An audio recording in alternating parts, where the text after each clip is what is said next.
साथियों नमस्कार। मैंने एक क्वेश्चन पूछा था आपसे पिछले वीडियो में। मैथिल कोकिल नाम से जाने जाते हैं। ये क्वेश्चन मैंने आप लोगों से पूछा था, तो इसका आंसर है विद्यापति को मैथिल कोकिल के नाम से जाना जाता है। विद्यापति के और भी बहुत सारे यहाँ पर नाम हैं।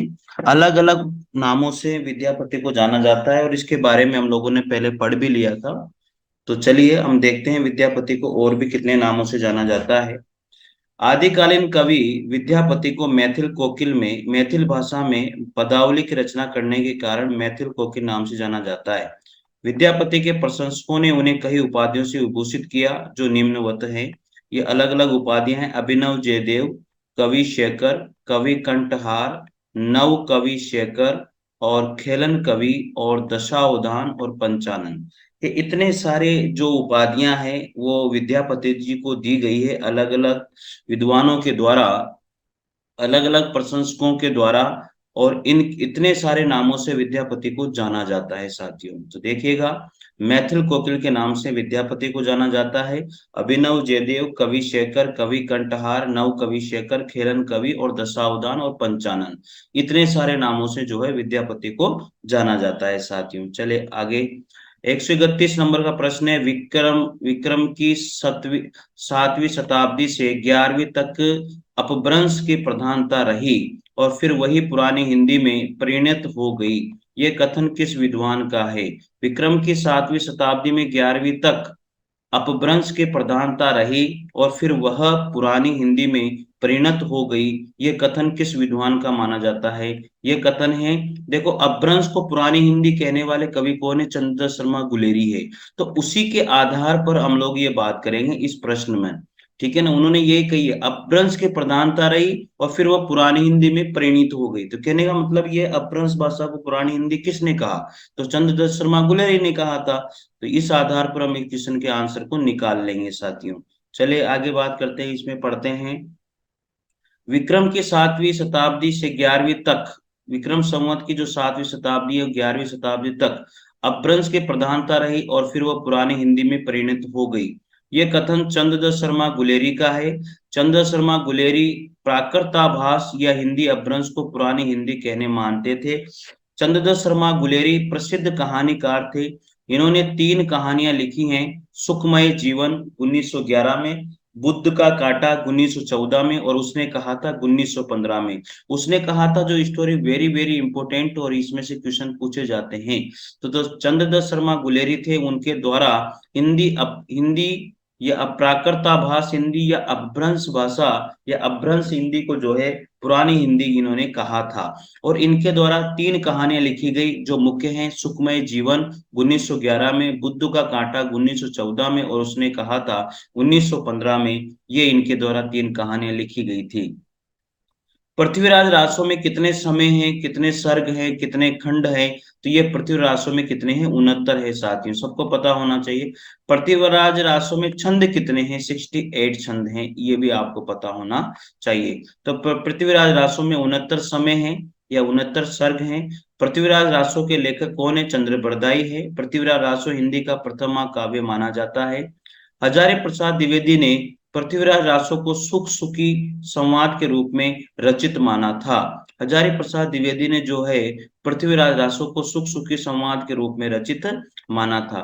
डॉक्टर बुलर ने सर्वप्रथम कश्मीरी कवि जयानाकृत पृथ्वीराज विजय के आधार पर 1875 में पृथ्वीराज रासो को अप्रमाणिक घोषित किया। पृथ्वीराज रासो को चंद्रबरदाय के पुत्र जल्लर ने क्या किया था? पूर्ण किया था साथियों। अगला प्रश्न है, चंद्रदत्त शर्मा गुलेरी ने साहित्यिक अपभ्रंश को किस नाम से पुकारा? पुरानी हिंदी के नाम से पुकारा था। चंद्रदत्त शर्मा गुलेरी ने साहित्यिक अपभ्रंश को किस नाम से पुकारा है? चंद्रदत्त शर्मा गुलेरी ने साहित्यिक अपभ्रंश को जो है पुरानी हिंदी नाम से पुकारा है साथियों। चंद्रदत्त शर्मा गुलेरी ने साहित्यिक अपभ्रंश को पुरानी हिंदी नाम से पुकारा। आचार्य रामचंद्र शुक्ल ने पुरानी हिंदी को प्राकृताभास हिंदी कहा है। याद रखना साथियों, साहित्यिक अपभ्रंश या प्राकृताभास हिंदी या अपभ्रंश हिंदी को जो चंद्र शर्मा गुलेरी थे उनके द्वारा पुरानी हिंदी कहा गया और आचार्य रामचंद्र शुक्ल ने पुरानी हिंदी को प्राकृताभास हिंदी के नाम से पुकारा है। यह आपको पता होना चाहिए। अगला प्रश्न है वो 134 नंबर का, निम्नलिखित में से कौन सी रचना अपभ्रंश की नहीं है? कौन सी रचना अपभ्रंश की नहीं है? पहुमचर्य, पाहुड़ दोहा, भविष्यत कहा और चित्रावली। यहाँ पर अपभ्रंश की रचना जो है चित्रावली नहीं है साथियों। कौन सी रचना? चित्रावली रचना जो है यहाँ पर अपभ्रंश भाषा की रचना नहीं है, क्योंकि मैं आपको बता दूं पहुमचर्य, पाहुड़ दोहा, भविष्यत कहा ये अपभ्रंश साहित्य में लिखी गई रचनाएं हैं। चित्रावली जो है अपभ्रंश भाषा की रचना नहीं है, बल्कि चित्रावली 1613 ईस्वी में उस्मान नामक सूफी कवि के द्वारा अवधी भाषा में लिखी गई रचना है। कौन सी भाषा में? अवधी भाषा में। चित्रावली किसने लिखी? कवि उस्मान ने लिखी थी 1613 ईस्वी में, और अवधी भाषा में लिखी गई रचना थी। दोहा चौपाई छंद में रचित है। कौन सी? चित्रावली। पहुमचर्य जो है स्वयंभू के द्वारा रचित है। पाहुड़ दोहा राम कवि के द्वारा, भविष्यत कहा धनपाल के द्वारा रचित मानी जाती है साथियों। ये अपभ्रंश भाषा की रचना है, अपभ्रंश साहित्य में पढ़ी गई रचना मानी जाती है।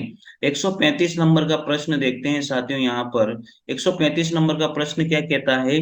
विशुद्ध चरितावली या जीवन चरित्र का लेखक कौन माना जाता है?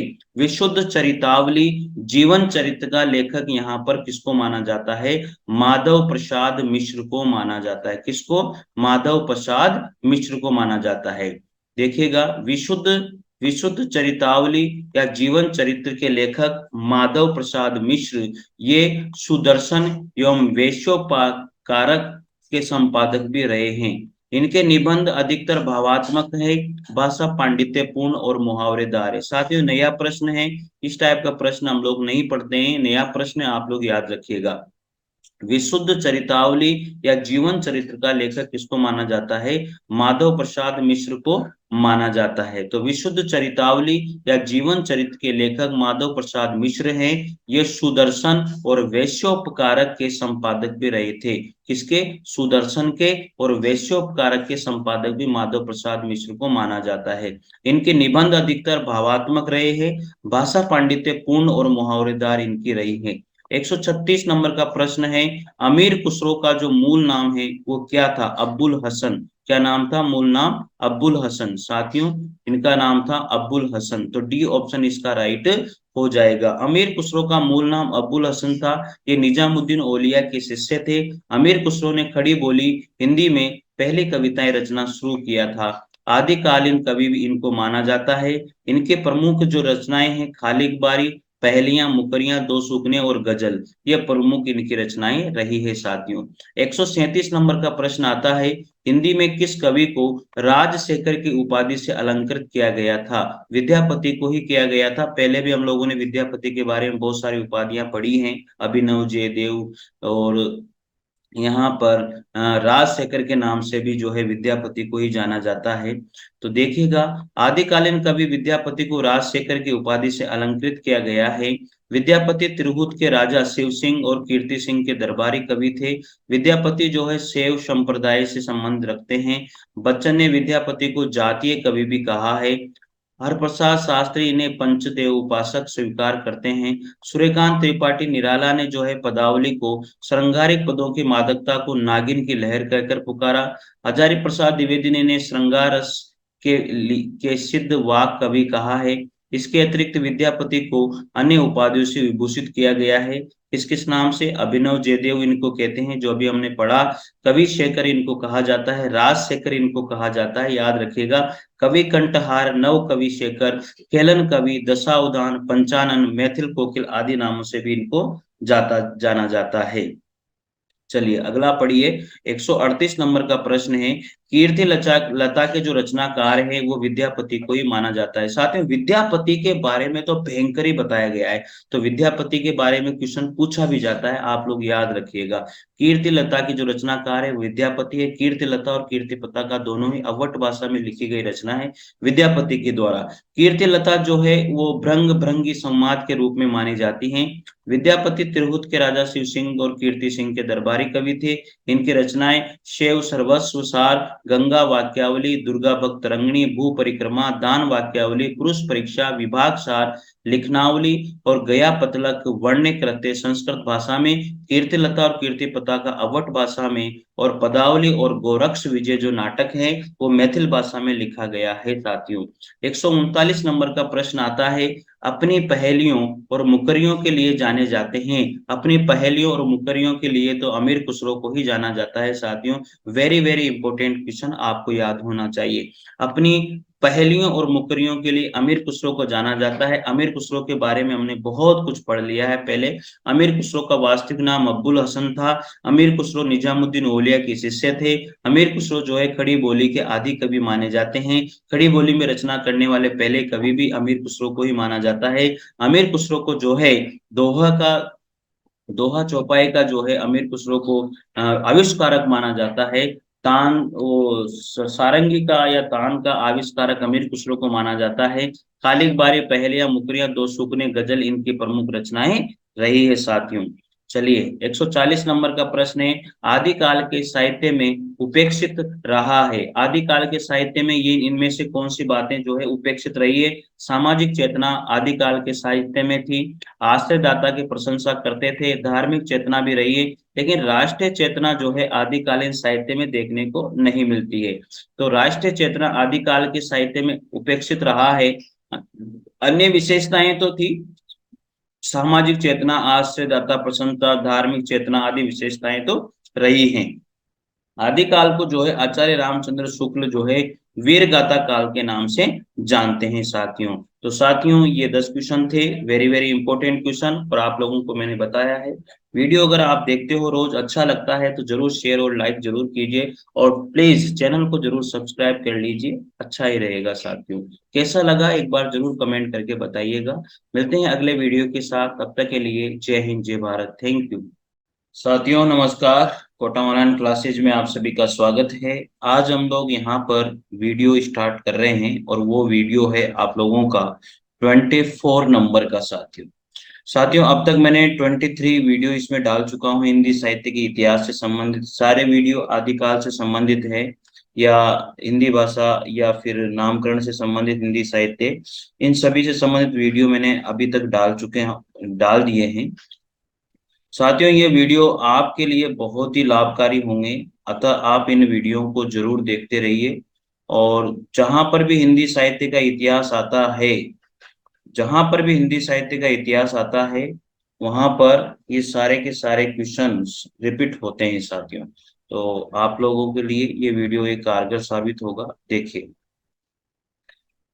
141 नंबर का प्रश्न है, आदिकाल के काव्यों की प्रधान भाषा थी। आदिकाल के काव्यों की जो प्रधान भाषा थी वो थी डिंगल पिंगल मिश्रित भाषा। डिंगल पिंगल मिश्रित भाषा थी साथियों, याद रखिएगा। डिंगल किसे कहते हैं? राजस्थानी प्लस अपभ्रंश भाषा को। और पिंगल किसे कहते हैं? राजस्थानी प्लस ब्रज भाषा को।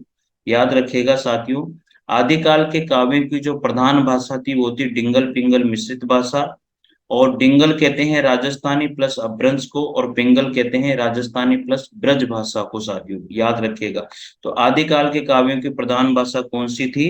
डिंगल पिंगल मिश्रित भाषा थी साथियों। डिंगल किसे कहते हैं, पिंगल किसे कहते हैं, इस क्वेश्चन के एक्सप्लेनेशन में दिया हुआ है साथियों। अगर आपको वीडियो अच्छे लगते हैं तो जरूर निश्चित रूप से सब्सक्राइब कीजिए, लाइक कीजिए और शेयर कीजिए साथियों। आप लोगों का जो आप मुझे जो प्यार देते हो यही मुझे मोटिवेट करता है, और इसी वजह से मैं आगे बढ़ता हूँ। इसी वजह से इच्छा होती है कि वीडियो और बना दिया जाए ताकि स्टूडेंट को फायदा हो।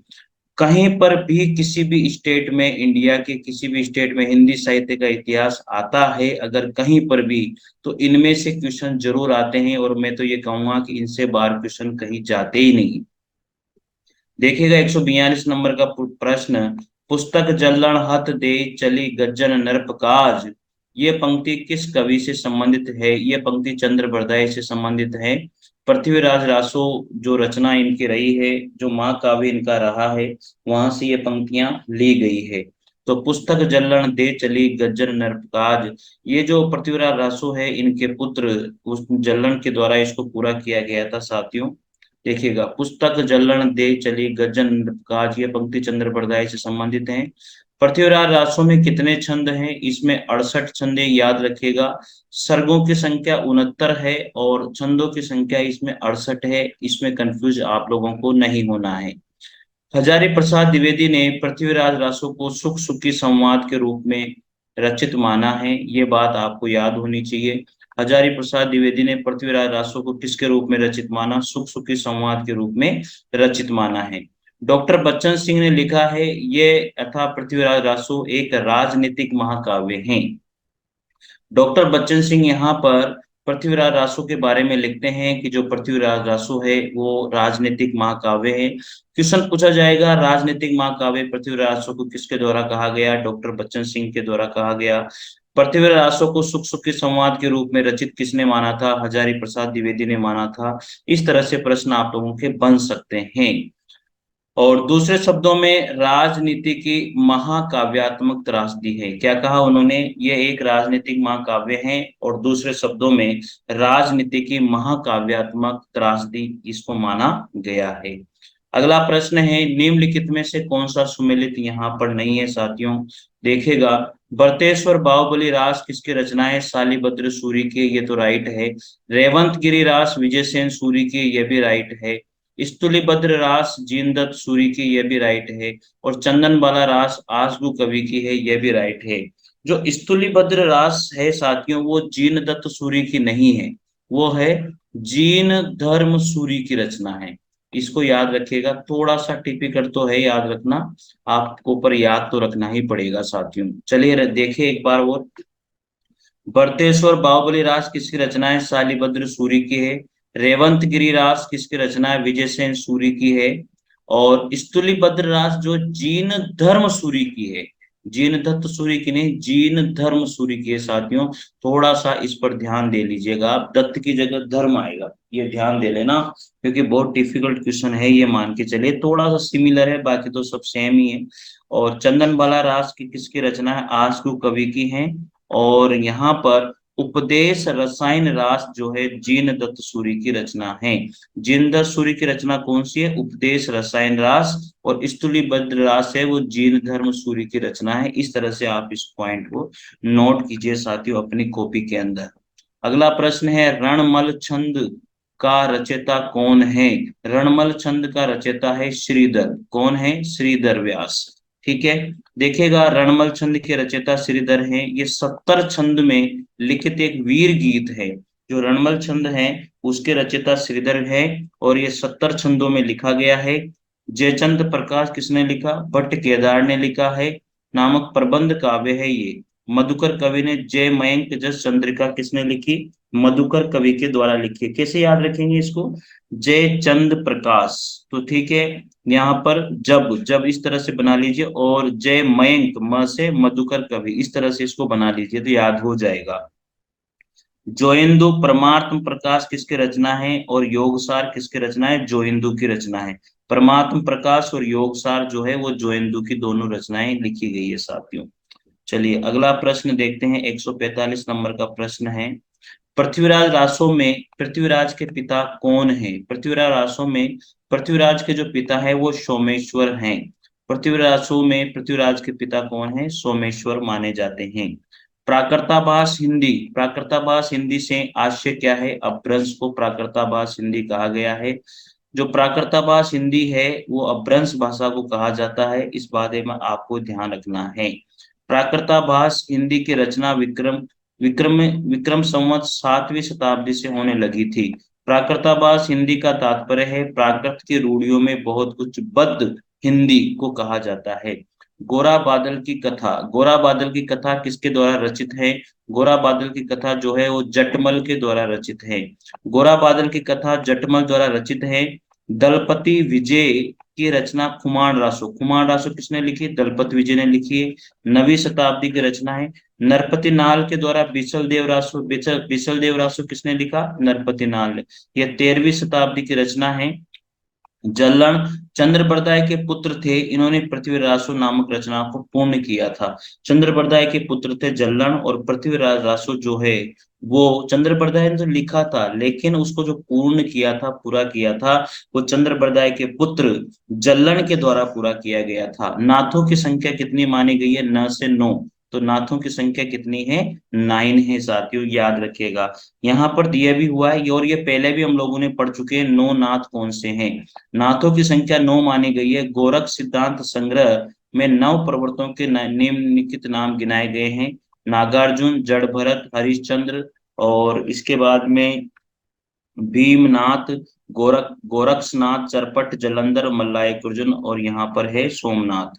इस तरह से आप इनको याद रख सकते हो। सिद्धों में सबसे पुराने जो सिद्ध माने जाते हैं वो यहाँ पर सरप्पा को माना जाता है, याद रखिएगा।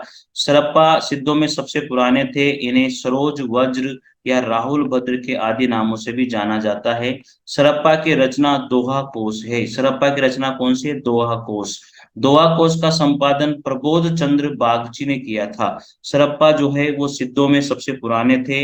इन्हें सरोज वज्र या राहुल भद्र आदि नामों से जाना जाता है। सरप्पा की जो रचना है वो दोहा कोश है, और दोहा कोश का संपादन प्रबोध चंद्र बागची के द्वारा किया गया था साथियों। वेरी इंपॉर्टेंट है। इसमें से बहुत सारी चीजें आपको पता नहीं होगी। देखो मैं बताऊं आपको, आपको सरप्पा का नाम तो पता होगा, सरोज वज्र या राहुल भद्र कहते हैं, ये तो पता होगा। लेकिन सरप्पा की रचना दोहा कोश है, यह भी पता होगा।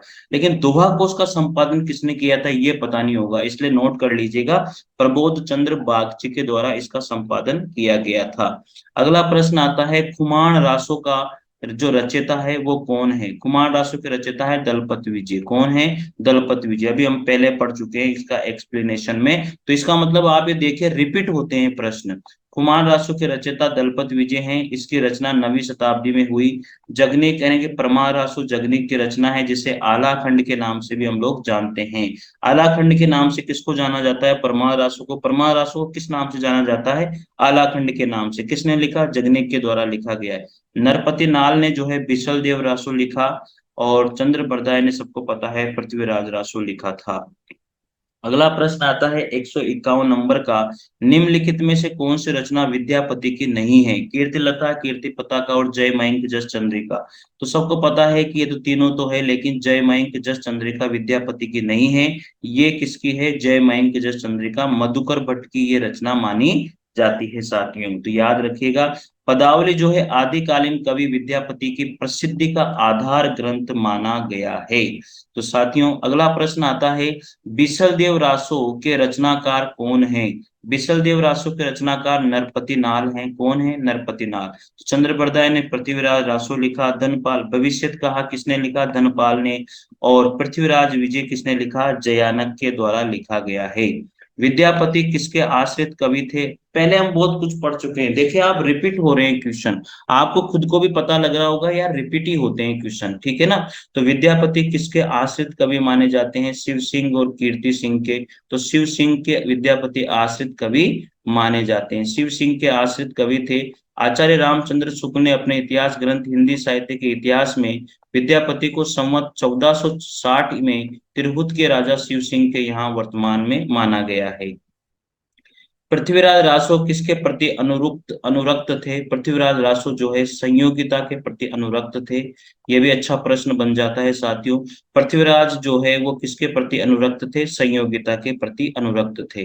पृथ्वीराज संयोगिता के प्रति अनुरक्त थे। पृथ्वीराज की वीरता तथा प्रणय कथा का आधार बनाकर चंद्रबरदाय ने पृथ्वीराज रासो नामक महाकाव्य की रचना की, जबकि पद्मिनी जायसीकृत पद्मावत की नायिका मानी जाती है।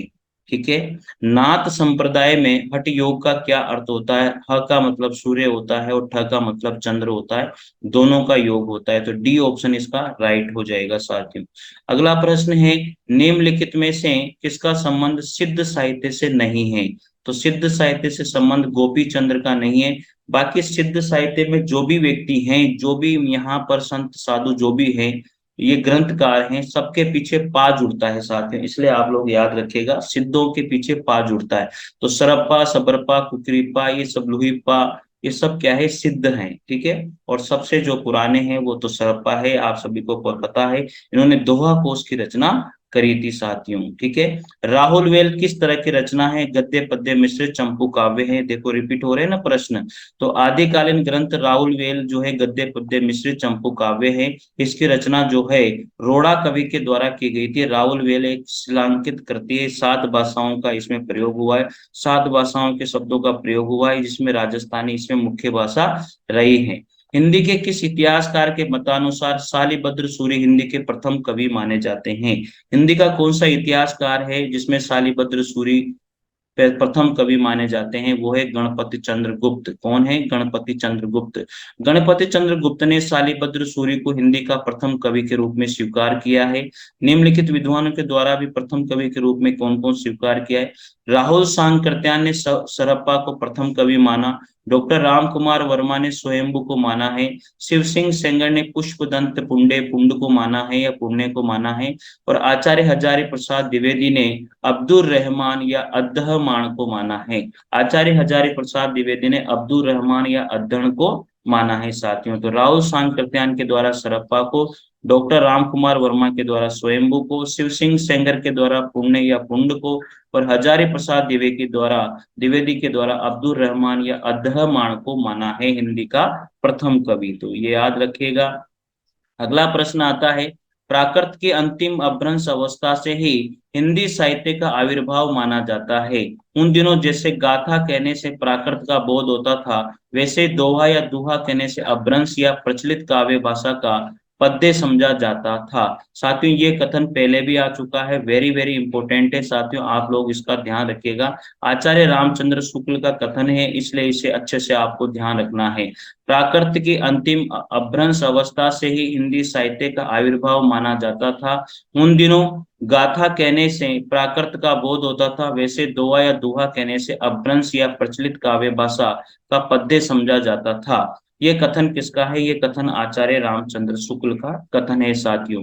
अगला प्रश्न है, निम्नलिखित में से कौन सा कवि आदिकाल से संबंधित नहीं है? अमीर खुसरो तो है, विद्यापति भी है, हेमचंद्र भी, लेकिन गदाधर भट्ट जो है आदिकाल से संबंधित नहीं है। तो इस तरह से आप कवियों के नाम भी याद रखिएगा, कौन सा कवि आदिकाल से संबंधित है और कौन सा नहीं है साथियों।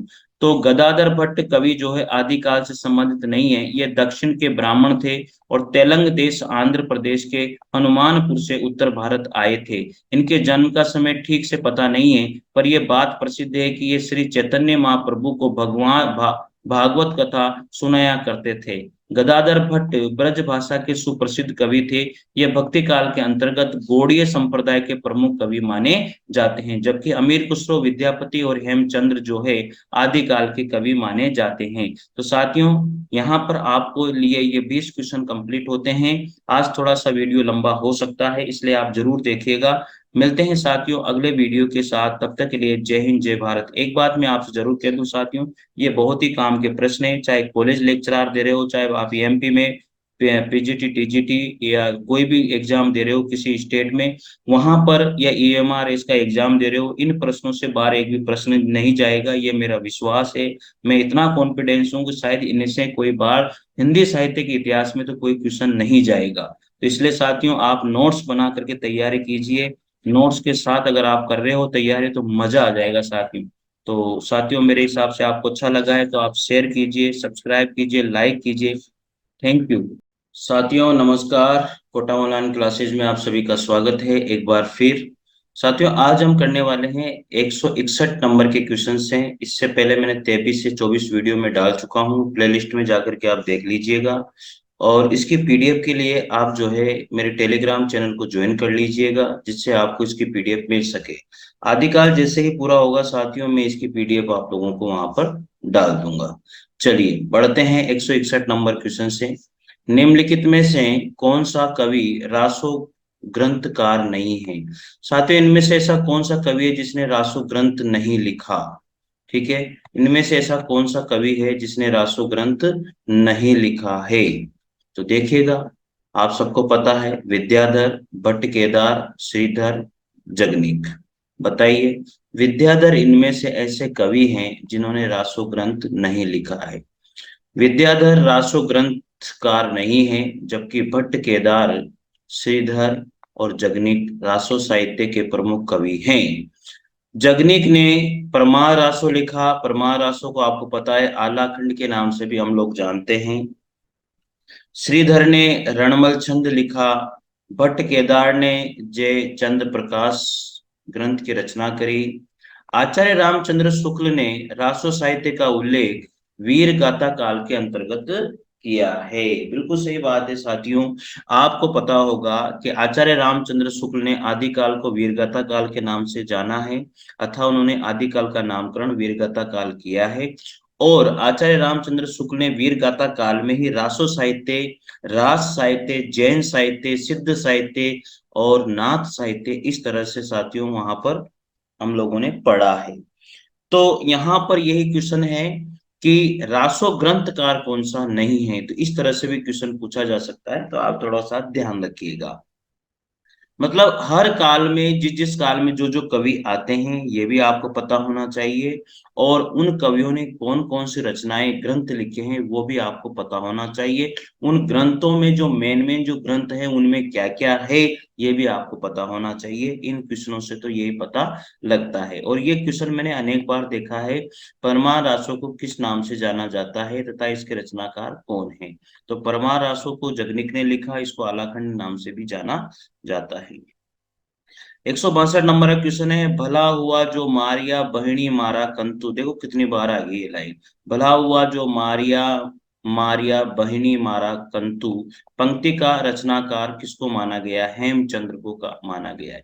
भला हुआ जो मारिया बहिणी मारा कंतु किसको माना गया है? हेमचंद्र को। भला हुआ जो मारिया बहिणी मारा कंतु पंक्ति के रचनाकार कौन है? हेमचंद्र हैं। इनका व्याकरण ग्रंथ सिद्ध हेम चंद्र शब्द अनुशासन। हेमचंद्र का जो व्याकरण ग्रंथ है वो उसका नाम क्या है? सिद्ध हेमचंद्र शब्दानुशासन, ये हेमचंद्र का व्याकरण ग्रंथ है। इनकी महत्वपूर्ण पुस्तकें और भी है, कुमारपाल चरित्र, योग शास्त्र, प्राकृत व्याकरण, छंदो अनुशासन, देसी नाम माला कोश, ये और भी रचनाएं हेमचंद्र की रही है। और हेमचंद्र देखो मुख्य भी है, तो याद रखना, भला हुआ जो मारिया बहिणी मारा कंतु, ये पंक्ति हेमचंद्र के द्वारा लिखी गई है।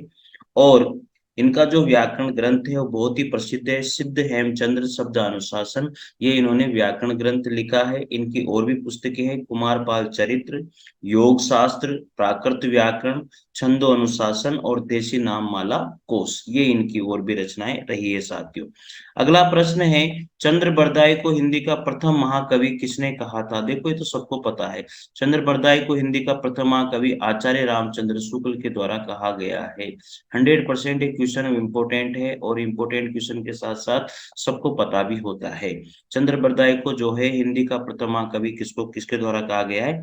आचार्य रामचंद्र शुक्ल के द्वारा कहा गया है। आचार्य रामचंद्र शुक्ल ने हिंदी का प्रथम महाकवि चंद्र बरदाई को माना। शुक्ल जी ने जो है चंद्र बरदाई हिंदी के प्रथम महाकवि माने जाते हैं, और इनका पृथ्वीराज रासो जो है हिंदी का प्रथम महाकाव्य इन्होंने माना है। डॉक्टर रामकुमार वर्मा ने अपभ्रंश के प्रथम कवि स्वयंभू को हिंदी का प्रथम कवि माना है। जो डॉक्टर रामकुमार वर्मा रहे हैं साथियों, उन्होंने अपभ्रंश के जो प्रथम कवि माने गए हैं स्वयंभू, उनको हिंदी का ही प्रथम महाकवि डॉक्टर रामकुमार वर्मा के द्वारा माना गया है। किसको? स्वयंभू को। पृथ्वीराज रासो को हिंदी का प्रथम महाकाव्य कहने का वाले आलोचक कौन है? यानी कि वेरी वेरी इंपॉर्टेंट क्वेश्चन। देखो प्रथम महाकवि मानने वाले तो आचार्य रामचंद्र शुक्ल है, पृथ्वीराज रासो को प्रथम महाकाव्य मानने वाले भी आचार्य रामचंद्र शुक्ल है, और पृथ्वीराज रासो को हिंदी का प्रथम महाकाव्य कहने वाले आलोचक आलोचक कौन माने जाते हैं? वो भी आचार्य रामचंद्र शुक्ल ही माने जाते हैं। तो क्वेश्चन कैसे भी घूम के आ सकता है, आप लोगों को ध्यान रखना है। इसमें कितने छंद हैं पृथ्वीराज रासो में? 68 छंद हैं। कितने सर्ग है? 69 सर्ग इसमें रहे हैं साथियों, ये बात भी आपको याद होनी चाहिए। आपको पता है पृथ्वीराज रासो को जो है हजारी प्रसाद द्विवेदी ने सुख सुखी संवाद के रूप में रचित माना था। और आपको पता है कि पृथ्वीराज रासो को जो है चंद्र बरदाई ने तो लिखा था, लेकिन पूर्ण किसने किया था? इनके पुत्र जल्लन के द्वारा इसे पूर्ण किया गया था साथियों, तो ये बात भी आपको याद होनी चाहिए। अगला प्रश्न आता है यहाँ पर, राहुल सांकृत्यायन के अनुसार चर्या गीत और दोहा कोश की रचना करने वाले पहले बौद्ध सिद्ध किसको माना जाता है? सरप्पा को माना जाता है। देखो क्वेश्चन अब क्या है, रिपीट ही हो रहे हैं। कहने का मतलब आप लोगों के लिए इतना आसान काम हो गया कि आप जल्दी से 5 मिनट में लिख सकते हो इस चीज को। राहुल सांकृत्यायन के अनुसार चर्या गीत और दोहा घोष, चर्या गीत किसने लिखा, दोहा घोष किसने लिखा? सरप्पा के द्वारा लिखा गया है। और बौद्ध सिद्ध, पहले बौद्ध सिद्ध भी सरप्पा को ही माना जाता है साथियों। सरप्पा या सरोज वज्र या राहुल भद्र आदि नामों से भी जो है इनको जाना जाता है। अगला प्रश्न है, मोरा जोबना नवेलरा भयो गुलाल, कैसे गर्दिनी कस मोरी माल, सुनी सेज डरावन लागे, विराह आगिन मोहे डस डस जा। उपयुक्त काव्य पंक्तियां किस कवि के द्वारा लिखी गई है?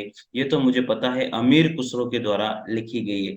मोरा जोबना नवेलरा भयो है गुलाल, कैसे घरी दीनी कस मोरी माल, सुनी सेज डरावन लागे, विरह आगिन मोहि डस डस जाए। साथियों कैसा लगा मेरे द्वारा गाया गया ये पद जो है मैंने थोड़ा सा राग में गाया है।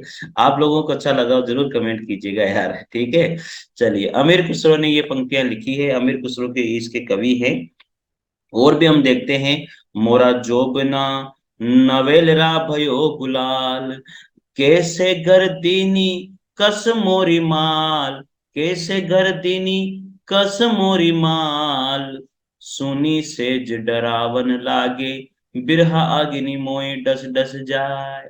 साथ में देखो ये ऊपर वाली पंक्तियां विद्यापति जी की है, और सुनी सेज डरावन लागे, बिरह आगिरी मोए डस डस जाए ये अमीर खुसरो जी की है। तो इस तरह से यहाँ पर अमीर खुसरो जी को ही लिया जाएगा, ठीक है। देख लेते हैं इसका एक्सप्लेनेशन क्या दिया है। देसिल बना सब जन चिटमिठा, ते तेशन जंप अवट्ठा, किसने लिखा? विद्यापति जी के द्वारा। प्रेम कथा यही भांति विचारहु, बूझ लेहु जो बूझी पारहु। क्या क्या बात है। प्रेम कथा ये भांति विचारहु, बूझ लेहु जो बूझी पारहु। किसने कही है ये पंक्तियां, किसने लिखी है? मलिक मोहम्मद जैसी के द्वारा लिखी गई है। साथियों आप अपने नोट्स में ऐड कर लीजिएगा इन पंक्तियों को। सिद्ध हेमचंद्र शब्दानुशासन क्या है? एक व्याकरणिक ग्रंथ है। और किसके द्वारा लिखा गया है? हेमचंद्र के द्वारा ये ग्रंथ लिखा गया है। वेरी वेरी इंपॉर्टेंट क्वेश्चन बनता है साथियों। आ गया ना, मेरे को पता था ये क्वेश्चन आता है, यूजीसी नेट में क्वेश्चन पूछा गया है भाई। तो सिद्ध हेमचंद्र शब्दानुशासन एक व्याकरण संबंधित ग्रंथ है, और इसके राइटर, इसके लेखक हेमचंद्र जी हैं। हेमचंद्र की अन्य रचनाएं और बता देता हूँ, काव्यानुशासन, शब्दानुशासन, और भी रचनाएं थी जो हम लोगों ने यहाँ पर पढ़ी थी, ठीक है। और आचार्य हेमचंद्र जो है संस्कृत के अंतिम महाव्याकरण थे और महापंडित थे। अतः हेमचंद्र को कली काल सर्वज्ञ भी कहा जाता है। हेमचंद्र को कली काल सर्वज्ञ भी कहा जाता है। साथियों याद रखिएगा ये सीक्वेंस पूछी जाती है। 168 नंबर क्वेश्चन थोड़ा सा का आप लोगों को ध्यान रखना होगा। सरप्पा पहले नंबर पर आएंगे ये, लेकिन यहाँ पर भी सरप्पा, सरप्पा के बाद में लुहिपा आते हैं, लुहिपा के बाद में पुष्पदंत आते हैं। तो सरप्पा, लुहिपा, पुष्पदंत तो अधमान, तो इसमें डी ऑप्शन राइट हो जाएगा, ठीक है ना। सरप्पा, लुहिपा, सलूपुआ, सलूपुआ, इस तरह से इसको क्या बना लोगे आप? इसको इस तरह से साथियों, इसको बना लोगे आप क्या? ट्रिक बना लोगे, सलूपुह, सलूपुह। तो इस तरह से ट्रिक आप याद रख लीजिएगा, ये आपको अच्छे से याद हो जाएगा। चलिए, रचना काल व कवियों का सही अनुक्रम इस प्रकार है। सरप्पा पहले राइटर, पहले कवि माने जाते हैं सिद्ध साहित्य के। उसके बाद में लुहिपा आते हैं, पुष्पदंत आते हैं, फिर अद्धमान को लिया जाता है। यहाँ पर इनकी किस किस शताब्दी में रहे हैं इस तरह से आप लोग याद कर सकते हो। सरप्पा स से सातवीं, सरप्पा स से सातवीं, लुहिपा, लुहिपा आठवीं, पुष्पदंत दसवीं, दंत दसवीं, अद्धमान, बारहवीं, बारहवीं, बारहवीं, बारहवीं, बारहवीं। ठीक है, याद हो जाएगा। Very nice. 169 नंबर पर आते हैं। सिद्धों से संबंधित रामचंद्र शुक्ल के कौन से कथन सही हैं? देखिएगा, सिद्धों से संबंधित यहाँ पर कथन जो सही है उनको ध्यान रखिएगा। वज्रयान में आकर महासुखवाद का प्रवर्तन हुआ, बिल्कुल सही है। वज्रयान में आकर महासुखवाद का प्रवर्तन हुआ। नाथ पंथ सिद्धों की परंपरा से नहीं निकला, बिल्कुल निकला था, लेकिन ये तो गलत हो गया। सिद्धों की परंपरा से तो निकला था ये, तो ये ऑप्शन तो गलत है। सिद्धों का साहित्य शुद्ध साहित्य के अंतर्गत नहीं आता है, ये ऑप्शन सही है। शुद्ध साहित्य के अंतर्गत इसको नहीं गिना जाता। सिद्धों की वाणियां सांकेतिक नहीं थी, जबकि सांकेतिक थी, तो ये भी गलत हो गया, ये भी गलत हो गया। तो इसमें ए और सी जो है राइट माना जाएगा, तो यहाँ पर ए ऑप्शन राइट हो जाएगा। सिद्धों से संबंधित ए और सी रामचंद्र शुक्ल के कथन सही है।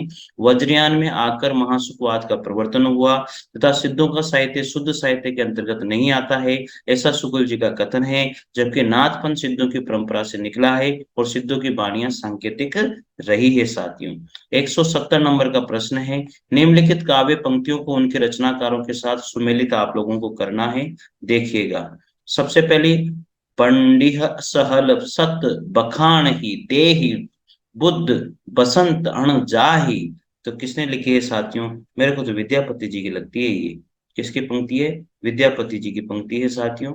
मेरे हिसाब से तो ये पंक्ति जो है, पंडिह सहल सत बखान ही देहि बुद्ध बसंत अण जान ही, सरप्पा आएगी इसमें, तो पहले में नंबर पर सरप्पा को ले लो आप। ठीक है।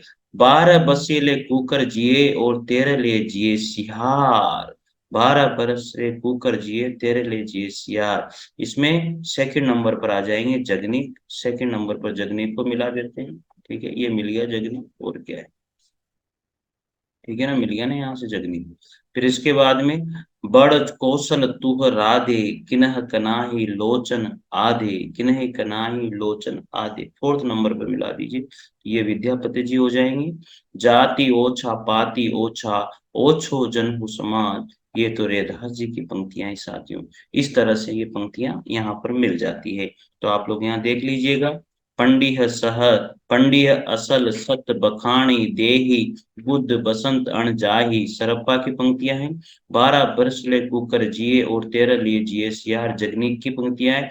बड़ कौशल तुह राधे किन कनाही लोचन आदि, विद्यापति जी की है। जाति ओछो पाती ओछा, ओछा जनु अमार, ये रैदास जी की पंक्तियां हैं साथियों। तो साथियों, इस तरह से आप इन पंक्तियों को याद कर सकते हो। देखो यहाँ पर सरप्पा पुष्पदंत आ जाएगा, अद्यमान, फिर हेमचंद्र आ जाएगा। तो याद हो गया ना, ये देखो रिपीट हो रहा है प्रश्न, एक इसमें नहीं आया, लेकिन प्रश्न रिपीट हो रहा है, नहीं हो रहा? तो कालक्रम की दृष्टि से निम्नलिखित रचनाकारों का सही अनुक्रम क्या हो जाएगा? तो इसमें पहला ऑप्शन राइट हो जाएगा 171 नंबर प्रश्न में। तो साथियों, आप यहाँ पर जो है कालक्रम के अनुसार इनको जमा सकते हो।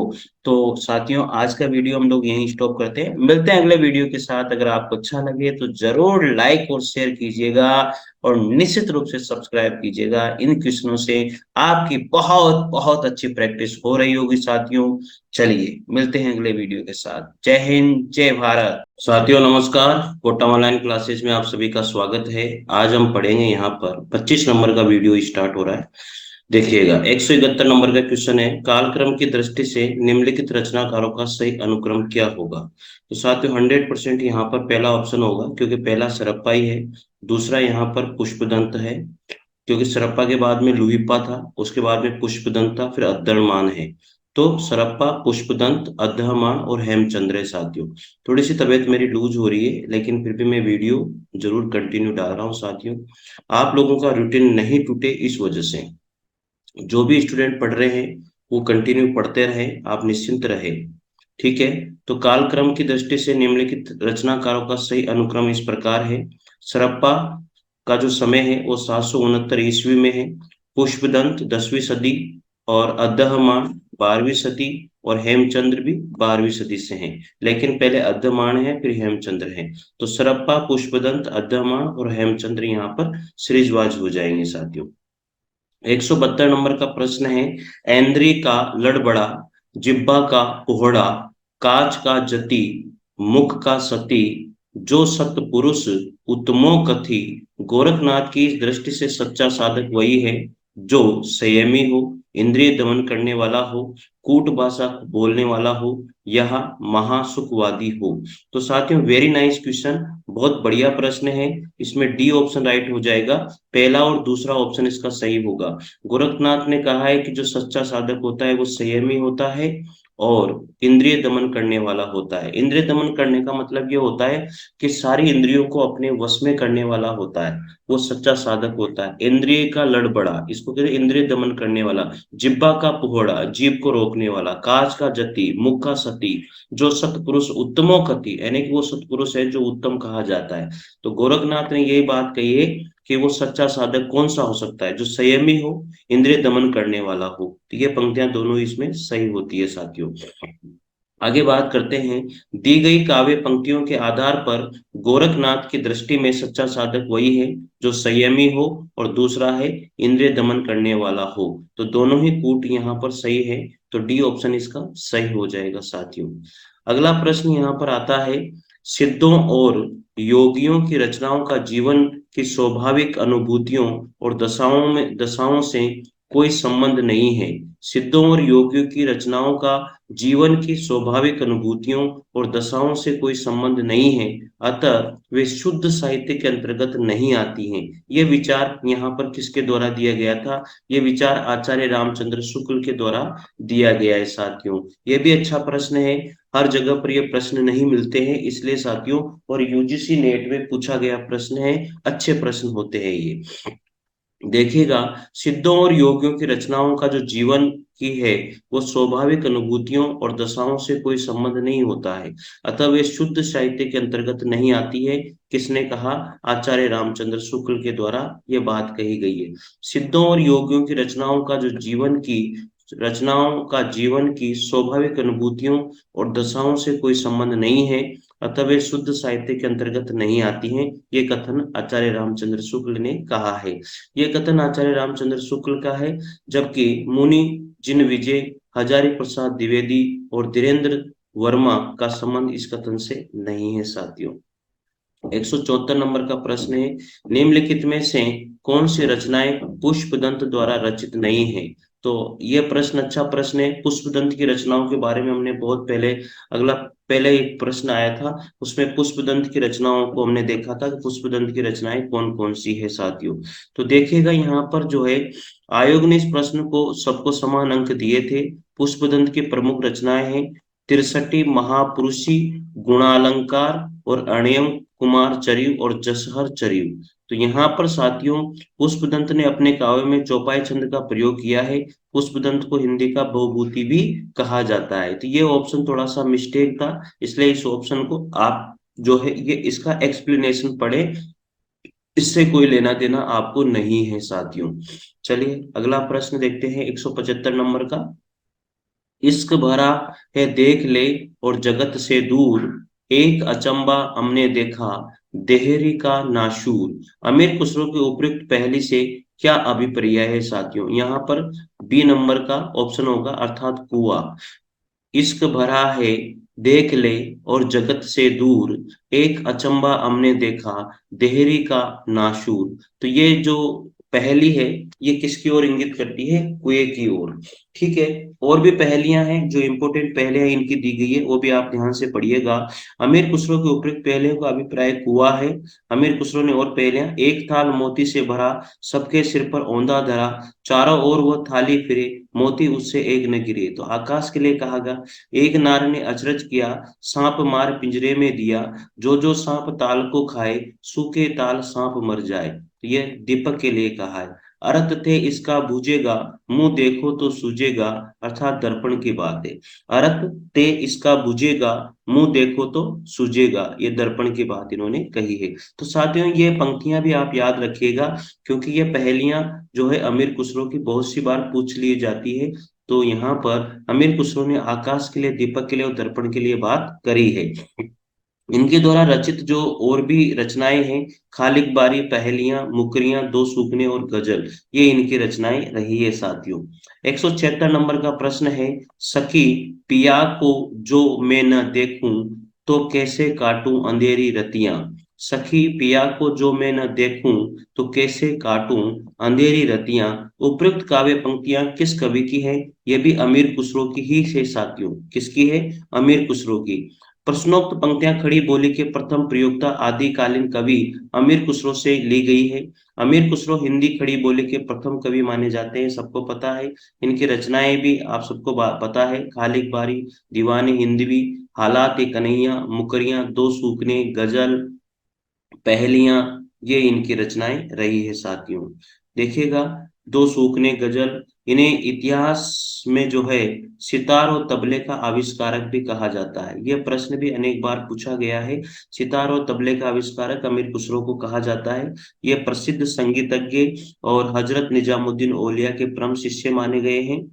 जबकि आदिकालीन कवि विद्यापति की उपाधियां मैथिल कोकिल विद्यापति को कहते हैं, कवि शेखर विद्यापति को कहते हैं, अभिनव जयदेव भी विद्यापति को कहा जाता है साथियों। इनकी प्रमुख रचनाएं आप सबको पता है, कीर्तिलता, कीर्ति पताका और गोरक्ष विजय। गोरक्ष विजय इनका नाटक है साथियों। क्या है? इनका नाटक है। तो ये आप याद रखिएगा, विद्यापति जी का। 177 नंबर का प्रश्न है, अपभ्रंश के जो नमूने हमें पद्यों में मिलते हैं वे उस काव्य भाषा के हैं जो पुरानेपन के कारण बोलने की भाषा से कुछ अलग, बहुत दिनों तक, आदिकाल के अंत क्या उससे कुछ पीछे तक पोथियों में चलती रही है। उपयुक्त कथन किसका है यहाँ पर? ये आचार्य रामचंद्र का कथन है साथियों। आज थोड़ी सी तबीयत लूज है, लेकिन आपका रूटीन नहीं टूटे इस वजह से मैं वीडियो बना रहा हूँ। ऐसी हिम्मत तो नहीं थी, लेकिन जरूर मैं बना रहा हूँ साथियों। इसलिए जरूर से जरूर शेयर कीजिए यार अपने फेसबुक पर, व्हाट्सएप ग्रुप पर भी कर दीजिए, जो आपके अच्छे ग्रुप हैं उन पर, ताकि वीडियो ट्रेंड में आए और लोग देखें इससे, ताकि मुझे भी बेनिफिट हो। अपभ्रंश के जो नमूने हमें पद्यों में मिलते हैं वे उस काव्य भाषा के हैं जो पुरानेपन के कारण बोलने की भाषा से कुछ अलग, बहुत दिनों तक, आदिकाल के अंत क्या उसके कुछ पीछे तक पोथियों में चलती रही है। कथन आचार्य रामचंद्र शुक्ल का है। पूछ लिया जाता है, नेट में पूछा गया प्रश्न है। आचार्य रामचंद्र शुक्ल का कथन कथन ये रहा है, और हिंदी साहित्य का इतिहास 1929 में इन्होंने लिखा है। और आचार्य रामचंद्र शुक्ल द्वारा हिंदी शब्द सागर की भूमिका के रूप में प्रकाशित हुआ था। शुक्ल जी का इतिहास जो है विधेयवादी पद्धति पर आधारित लिखा गया था। अपभ्रंश को आचार्य रामचंद्र शुक्ल ने प्राकृताभास हिंदी कहकर पुकारा था। आचार्य रामचंद्र शुक्ल ने हिंदी साहित्य के 900 वर्षों के इतिहास को 4 भागों में बांटा है। ये पहले हमने पढ़ लिए थे। कालखंड इस प्रकार है। आचार्य रामचंद्र शुक्ल ने आदिकाल को वीरगाथा काल कहा था, और ये विक्रम संवत 1050 से 1375 इनका समय रहा। भक्ति काल को 1375 विक्रम संवत से 1700 विक्रम संवत तक, रीति काल को 1700 से और 1900 विक्रम संवत तक, और गद्य काल जिनको हम लोग आधुनिक काल कहते हैं उसको इन्होंने गद्य काल कहा, 1900 से 1984 विक्रम संवत तक ये रहा इनका समय। 178 नंबर का प्रश्न है साथियों, देखिएगा, रचनाएं आपस में मिलानी है, किसने लिखी थी? सबको पता है यहाँ पर श्रावकाचार जो रचना है वो किसके द्वारा लिखी गई है? बी ऑप्शन में 100% ये इसमें पहला ऑप्शन है यहाँ पर राइट हो जाएगा। तो प्राकृत प्रकाश जो रचना है वह वर रुचि के द्वारा लिखी गई है, और श्रावकाचार देवसेन के द्वारा लिखी गई है। प्रबंध चिंतामणि किसने लिखी है? मेरुतुंग ने लिखी है। और कुमार पाल प्रतिबोध जो रचना है वो सोम प्रभ सूरी के द्वारा लिखी गई रचना है। तो आप इसको मैच कर लीजिएगा, यहाँ पर मैच करके भी दिया हुआ है। प्रकार प्रकाश वर रुचि की है, श्रावकाचार देवसेन की है, प्रबंध चिंतामणि जैन मेरुतुंग की है, कुमारपाल प्रतिबोध सोम प्रभ सूरी की है, कुमारपाल चरित्र हेमचंद्र की रचना मानी गई है साथियों। देखिएगा, अगला प्रश्न है, निम्न में से कौन सा रासो काव्य नरपति नाल द्वारा रचित है? अच्छा है, सबको पता होना चाहिए। बिसल देव रासो, प्रमाण रासो, नरपति नाल ने प्रमाण रासो रचना करी थी। 179 का प्रश्न है, तो इसका बी ऑप्शन इसमें सॉरी, बिसल देव रासो की रचना करी थी नरपति नाल ने। किसकी रचना करी है? बिसल देव रासो की। तो नरपति नाल का जो रचना जो ग्रंथ रहा है वो बिसल देव रासो है साथियों। मन नहीं लग रहा, लेकिन क्या करें, हिम्मत तो नहीं थी आज वीडियो बनाने की, लेकिन मैं बना रहा हूँ आप लोगों के लिए जरूर से जरूर। ठीक है, थोड़ा सा माइंड भी काम नहीं कर रहा है। बिसल देव रासो काव्य जो है नरपति नाल का द्वारा रचित है। परमार रासो जगनिक ने लिखा, जिसको हम लोगों ने आलाखंड के नाम से भी जानते हैं। कुमार रासो दलपत विजय का है।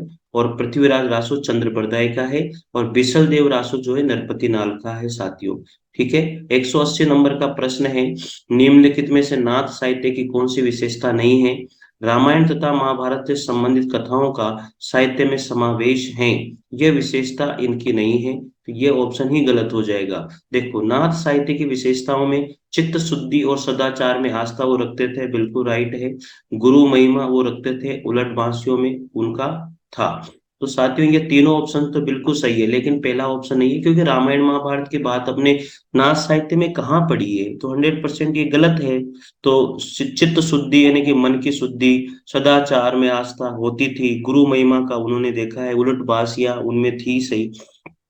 तो आप लोग इसको ध्यान रखिए। रामायण तथा महाभारत से संबंधित कथाओं का साहित्य में समावेश नाथ साहित्य में बिल्कुल भी नहीं है। अन्य विकल्प बिल्कुल चित्त शुद्धि और सदाचार में आस्था, गुरु की महिमा, उलट बांसिया नाथ साहित्य की विशेषता है। नाथ संप्रदाय उत्तर पश्चिमी भारत के एक धार्मिक पंथ है। इसमें आराध्य शिव हैं। यह हठ योग की साधना पद्धति पर आधारित पंथ है। इसके जो संस्थापक थे वो गोरखनाथ को माना गया है साथियों। एक प्रश्न है यहाँ पर, मैं आपको बता देता हूं, और वो प्रश्न ये है, देखिएगा। पीछे लागा जाए था लोक वेद के साथ, आग थे सतगुरु मिलिया, दीपक दिया हाथी। उक्त पंक्तियों में कबीर कहना चाहते हैं? साथियों, उक्त पंक्तियों में कबीर क्या कहना चाहते हैं? पीछे लागा जाए था लोक वेद के साथ, आग थे सतगुरु मिलिया, दीपक दिया हाथी। साथियों, इस क्वेश्चन का आंसर आपको बताना है। पहला ऑप्शन है, लोक और वेद का अनुसरण करने के कारण मैं ब्रह्म तत्व में दूर था। लोक और वेद की रूढ़िवादिता ने परम तत्व के अभिज्ञान का मार्ग प्रशस्त किया। सतगुरु के ज्ञान रूपी प्रकाश में मैंने परम तत्व का साक्षात्कार किया, और सतगुरु ने दीपक थमाकर संसार में भटकने के लिए मुझे छोड़ दिया। इसमें दो ऑप्शन इसके राइट होंगे, अब वो आपको चुनना है। 181 नंबर के प्रश्न का आंसर आप कमेंट बॉक्स में जरूर दीजिएगा साथियों। साथियों, मेरे हिसाब से क्वेश्चन बहुत अच्छे हैं, आप निश्चित रूप से इन्हें जो है अच्छी तरह से नोट्स बनाइए। जहां नोट्स बने हुए हैं वहां ऐड कीजिए, और नहीं बने हुए हैं तो प्रॉपर इनके ही नोट्स बनाइए। आपको मैं करीबन यहाँ पर 10,000 क्वेश्चन कराने वाला हूँ।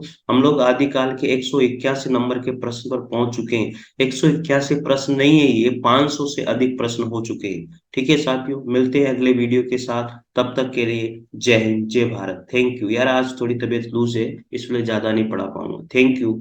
साथियों नमस्कार, कोटावानन क्लासेज में आप सभी का स्वागत है। देखिएगा, आज की सीरीज है, इसमें प्रश्न नंबर 181 है, जो मैंने पिछले वीडियो में भी आप लोगों से पूछा था। इसका आंसर आप सभी ने दिया है, और इसका आंसर जो है, बहुत बढ़िया आंसर इसका रहा है। बी ऑप्शन इसका राइट था, और बी ऑप्शन के अंदर जो है ए और सी इसका ऑप्शन राइट होगा। तो ये सबसे मेन है, ए और सी। लोक और वेद का अनुसरण करने के कारण मैं परम तत्व से दूर था। सतगुरु के ज्ञान रूपी प्रकाश में मैंने परम तत्व का साक्षात्कार किया। ये दोनों इसके राइट हो जाएंगे। ठीक है। 182 नंबर का प्रश्न है, सहजयान के प्रवर्तक कौन है? सहजयान के प्रवर्तक जो है सरप्पा है साथियों। सहजयान के प्रवर्तक कौन है? सरप्पा है। बौद्ध धर्म की सहजयान अथवा वज्रयान शाखा से संबंधित 84 सिद्धों में प्रथम सिद्ध कवि सरप्पा 8वीं सदी को सहजयान का प्रवर्तक माना जाता है। वेरी इंपॉर्टेंट क्वेश्चन है। सहजयान के प्रवर्तक कौन है? सरप्पा है। बौद्ध धर्म की सहजयान अथवा वज्रयान शाखा से संबंधित जो 84 सिद्ध है, उनमें से प्रथम सिद्ध जो कवि है सरप्पा को माना जाता है। सरप्पा जो है 8वीं सदी के कवि माने गए हैं, को सहजयान का प्रवर्तक माना जाता है।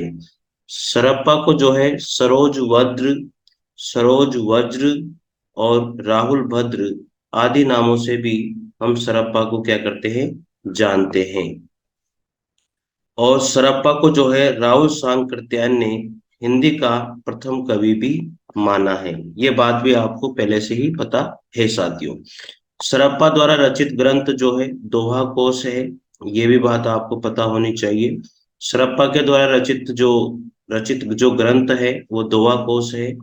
भाव और शिल्प की जो परंपरा भाव और शिल्प की जो परंपरा संत साहित्य में जाकर नए रूप में उभरी, उसका बीज रूप सरप्पा के काव्य में द्रष्टव्य है।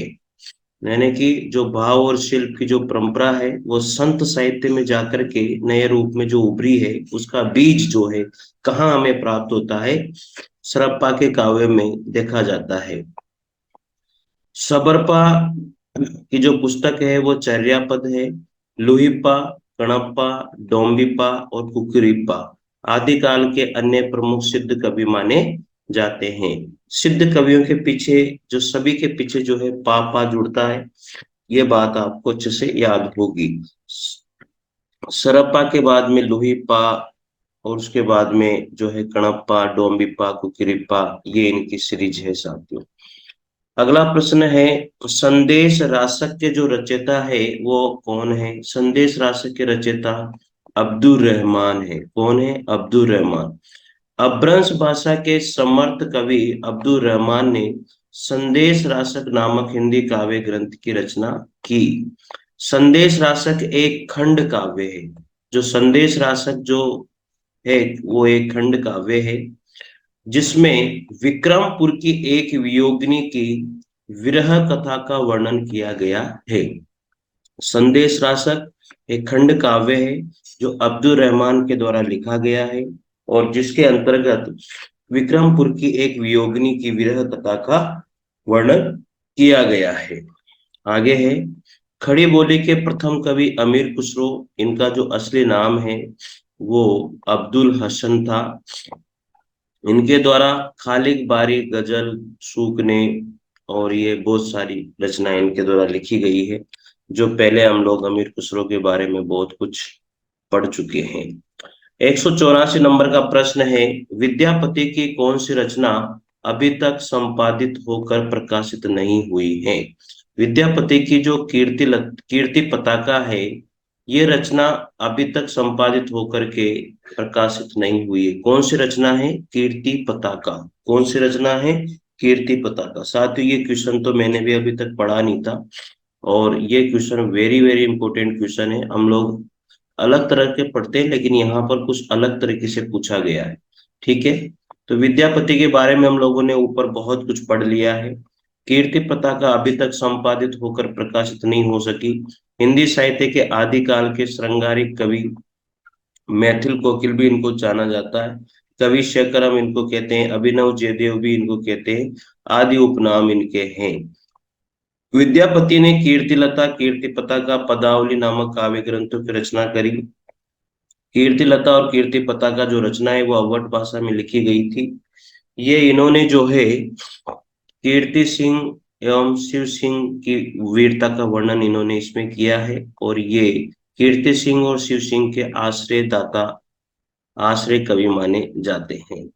आत्मबोध किसकी रचना है? आत्मबोध जो है वो गोरखनाथ की रचना है। पहले हम लोगों ने पढ़ी है गोरखनाथ की रचनाएं कौन कौन सी हैं, तो आत्मबोध जो रचना है वो गोरखनाथ की है। देखिए क्वेश्चन सारे रिपीट हो रहे हैं। आत्मबोध नामक ग्रंथ की रचना नाथ संप्रदाय के प्रवर्तक गुरु गोरखनाथ ने की है। गोरखनाथ की जो अन्य रचनाओं में गुरु महिमा, इंद्रिय निग्रह, प्राण साधना, वैराग्य, कुंडलिनी, जागरण और शून्य समाधि, ये इनकी प्रमुख रचनाएं हैं। तो गोरखनाथ की कौन कौन सी रचनाएं हैं? गुरु महिमा, इंद्रिय निग्रह, प्राण साधना, वैराग्य, कुंडलिनी, जागरण और शून्य समाधि, ये और भी इनकी गोरखनाथ की रचनाएं रही है। लेकिन आत्मबोध जो है इनकी प्रसिद्ध रचना थी, किसकी? गोरखनाथ की। पीताम्बर दत्त बड़तवाल ने गोरखनाथ की रचनाओं का संकलन गोरखवाणी में किया था। जो गोरखनाथ की रचनाएं हैं उनका संकलन जो है पीताम्बर दत्त बड़तवाल के द्वारा गोरखवाणी में किया गया था साथियों। 186 नंबर का प्रश्न है, माधव हम परिणाम निराशा। माधव हम परिणाम निराशा, ये काव्य पंक्ति किस कवि की है? ये काव्य पंक्ति विद्यापति की है, बहुत फेमस कवि है। तो ये काव्य आदिकालीन कवि हैं। तो माधव अम परिणाम निराशा, तो ये काव्य पंक्ति विद्यापति की है, आदिकालीन कवि है। विद्यापति बिहार प्रांत के दरभंगा जिले के विपसी नामक गांव के निवासी थे। ये विद्यापति के बारे में बहुत कुछ हम लोगों ने पढ़ लिया है। आप वापस से वो पेज जो आपने लिखे हैं उनको निकाल करके पढ़िए साथियों। मतलब ये क्वेश्चन पढ़ाते वक्त जो है मुझे इतना मजा आता है, क्या बताऊं आप लोगों को। मतलब दिल खुश हो जाता है, मुझे बहुत अच्छे प्रश्न लगते हैं। और जब मुझे दिल से मैं इन लोगों आप लोगों को इन क्वेश्चनों को कराता हूँ, और शायद आप भी जब पढ़ते होंगे इन प्रश्नों को ऐसा लगता होगा शायद यार इन्हीं में से आएंगे, तो एक बार जरूर कमेंट करके बताइएगा। ठीक है। तो विद्यापति जो है बिहार प्रांत के दरभंगा जिले के विपसी नामक गांव के निवासी थे। इनके गुरु का नाम पंडित हरि मिश्र था। इनके द्वारा रचित ग्रंथ है कीर्तिलता कीर्ति पताका, जो इन्होंने अवध भाषा में लिखा। पदावली इन्होंने मैथिली भाषा में लिखी। और बच्चन सिंह ने जो है इन्हें जातीय कवि कहा है। विद्यापति को जातीय कवि किसके द्वारा कहा गया है? बच्चन सिंह के द्वारा कहा गया है। 187 नंबर का प्रश्न है, बोध गान और दोहा के संपादक किसको माना गया है? बोध गान और दोहा के जो संपादक है वो किसको माना गया है साथियों? तो बोध गान और दोहा के संपादक जो है हर प्रसाद शास्त्री को माना गया है। डी ऑप्शन इसमें राइट हो जाएगा। किसको माना गया है? हर प्रसाद शास्त्री को माना गया है।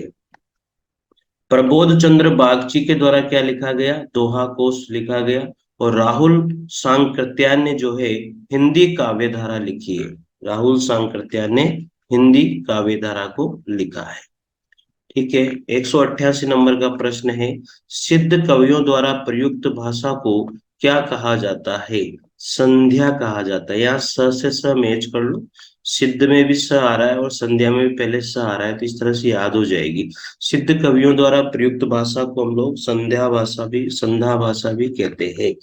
बौद्ध धर्म की वज्रयान या सहजयान शाखा के प्रचार करने वाले सिद्ध कवियों को संध्या भाषा शैली का प्रयोग अपनी रचनाओं में किया। संध्या भाषा वस्तुतः अंत साधनात्मक अनुभूतियों का संकेत करने वाली भाषा है, इसलिए ये अर्थ खुलने पर ही समझ में आती है। इसी भाषा का प्रयोग नाथ योगियों ने भी किया है।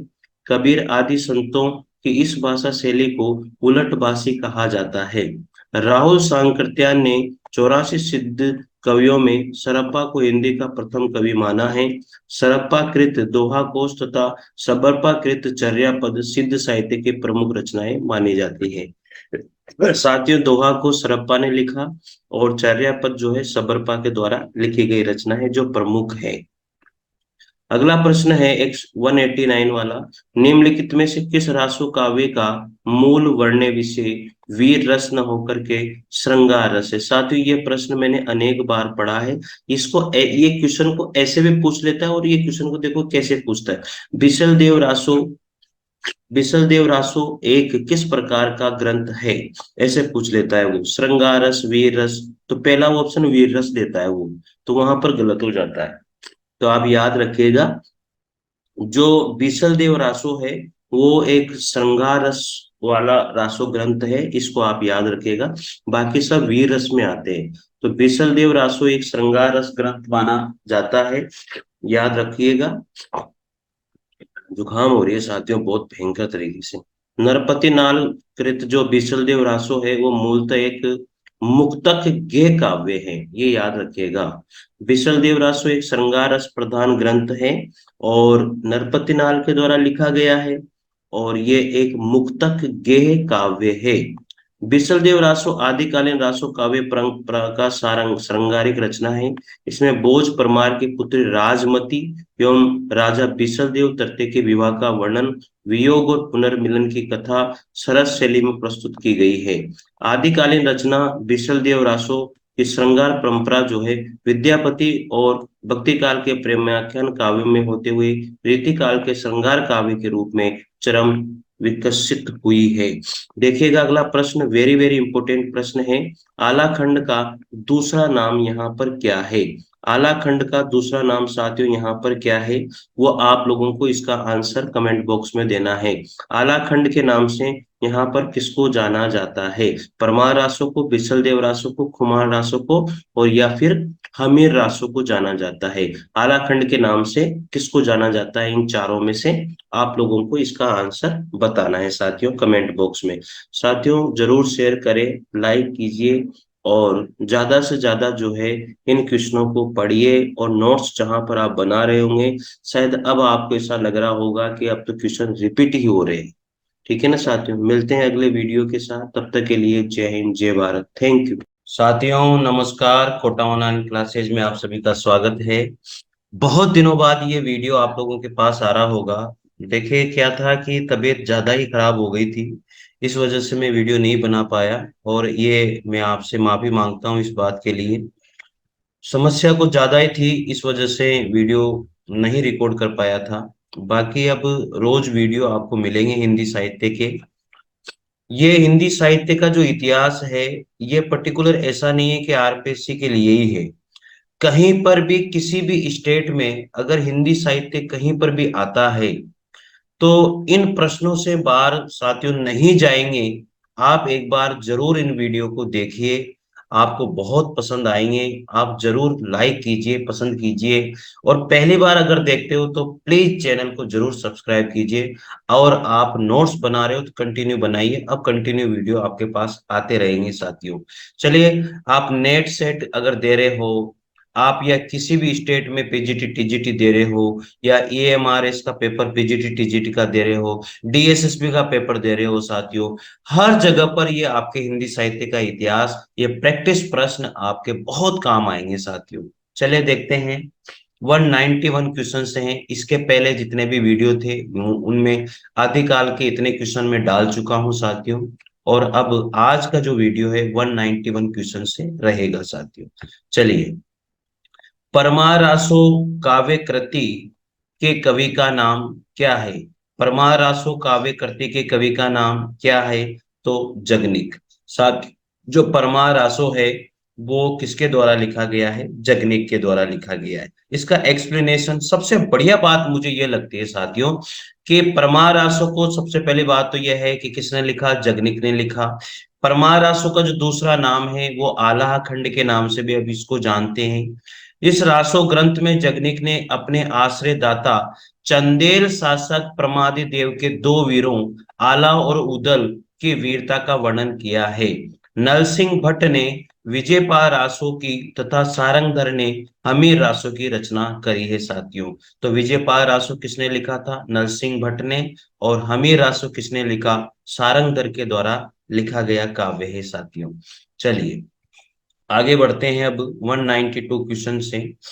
देखिएगा, अच्युत चरण तरंगनी शिव सिर मालती माल, हरि न बनायो सुरसरी कीजो इंदव भाल। इस दोहे के रचनाकार का नाम क्या है? तो अच्युत चरण तरंगनी शिव सिर मालती माल, देखिए, हरि न बनायो सुरसरी कीजो इंदव भाल, इस दोहे के रचनाकार का नाम रहीम है साथियों। इसको किसने लिखा? रहीम के द्वारा लिखा गया है।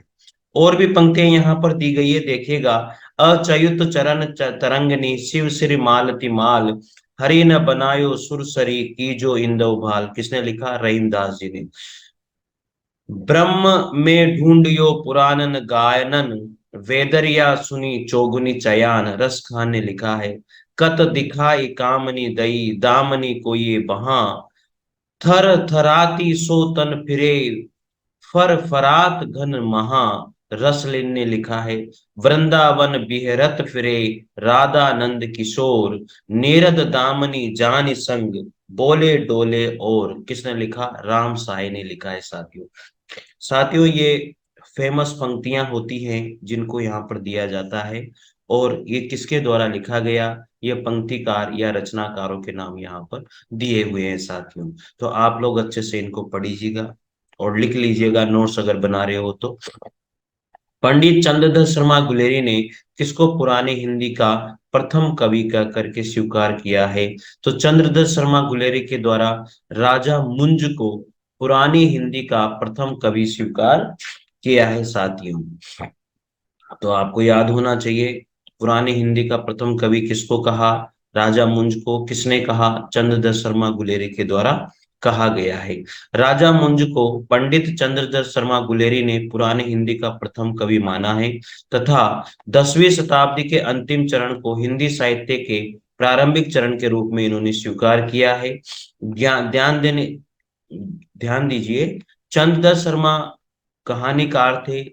उसने कहा था बुद्ध का कांटा और सुखमय जीवन, इनकी ये तीन कहानियां वेरी वेरी इंपॉर्टेंट रही है। और उसने कहा था, कहानी 1915 ईस्वी में सरस्वती पत्रिका में प्रकाशित भी हुई थी साथियों। तो इनकी सबसे फेमस कहानियां हैं, उसने कहा था बुद्ध का कांटा और सुखमय जीवन। और उसने कहा था जो कहानी है वो 1915 में सरस्वती पत्रिका में भी प्रकाशित की गई थी। अगला प्रश्न है 194 नंबर का, निम्नलिखित लेखकों को रचनाओं का साथ सुमेलित कीजिए। विजय सेन सूरी किसकी रचना है? रेवंत गिरिराज की है। विजय सेन सूरी, रेवंत गिरिराज। नरपतिनाल की रचना क्या है? भरतेश्वर।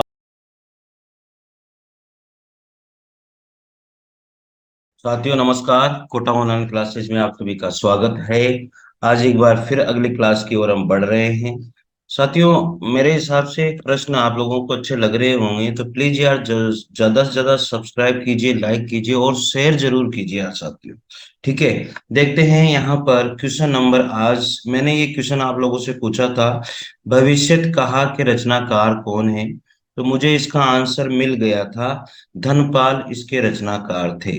भविष्य कहा जो रचना है, इसके रचनाकार धनपाल हैं। और ये आंसर मुझे मिल गया था साथियों। चलिए पढ़ते हैं अब। भविष्य कहा हिंदी साहित्य के आदिकाल के अपभ्रंश भाषा के कवि धनपाल की रचना है। जो धनपाल है वो किस भाषा के कवि माने जाते हैं? अपभ्रंश भाषा के कवि माने जाते हैं और आदिकाल के कवि माने जाते हैं साथियों। तो भविष्य कहा किसकी रचना है? धनपाल जी की रचना है। आगे है पहुम चरिव, रिठनेमी चरिव तथा स्वयंभू छंद। ये तीनों ही जो है अपभ्रंश भाषा के कवि स्वयंभू की रचनाएं हैं। यानी कि साथियों, जो पहुम चरिव है और रिठनेमी चरिव है, स्वयंभू छंद है, ये जो कवि आदिकालीन कवि रहे हैं अपभ्रंश भाषा के स्वयंभू, उनकी रचनाएं हैं। तो स्वयंभू की रचनाएं जो मुख्य रचनाएं हैं, पहुमचरिव, रेठनेमीचरिव, स्वयंभू छंद, तीनों रचनाएं भी स्वयंभू की है।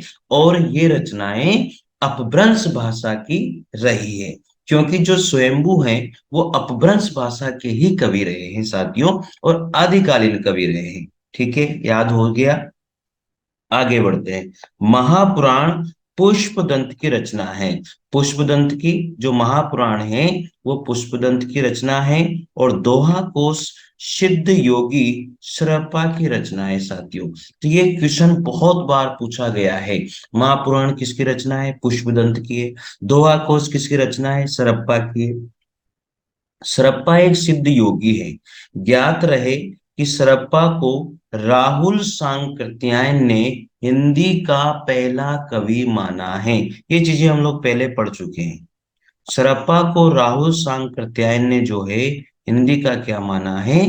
पहला कवि माना है साथियों। चलिए अगला प्रश्न है, विद्यापति ने कुल कितने ग्रंथों की रचना करी थी? तो कुल 16 ग्रंथों की रचना करी थी विद्यापति ने। और वो 16 के 16 ग्रंथ अपन पढ़ चुके हैं। इन्होंने तीन भाषाओं में रचना करी, अवट भाषा में, संस्कृत भाषा में और मैथिली भाषा में। तो संस्कृत भाषा में किनकी रचना करी वो हम लोगों ने वहां पर देखा। मेरा एक शॉर्ट वीडियो भी डला हुआ है, आप उसको भी देख लेना। वहां पर विद्यापति जी का ही डला हुआ है वो। तो पूरी रचनाएं वहां पर है। ठीक है, तो विद्यापति जी ने कुल कितने ग्रंथों की रचना करी थी? 16 ग्रंथों की रचना करी थी। तो तिरहुत के शासक शिव सिंह के आश्रय में रहते हुए विद्यापति ने कुल 16 ग्रंथों की रचना करी। मैथिल कोकिल भी इनको कहा जाता है। कीर्तिलता कीर्तिपता का इनकी मुख्य रचनाएं मानी जाती है।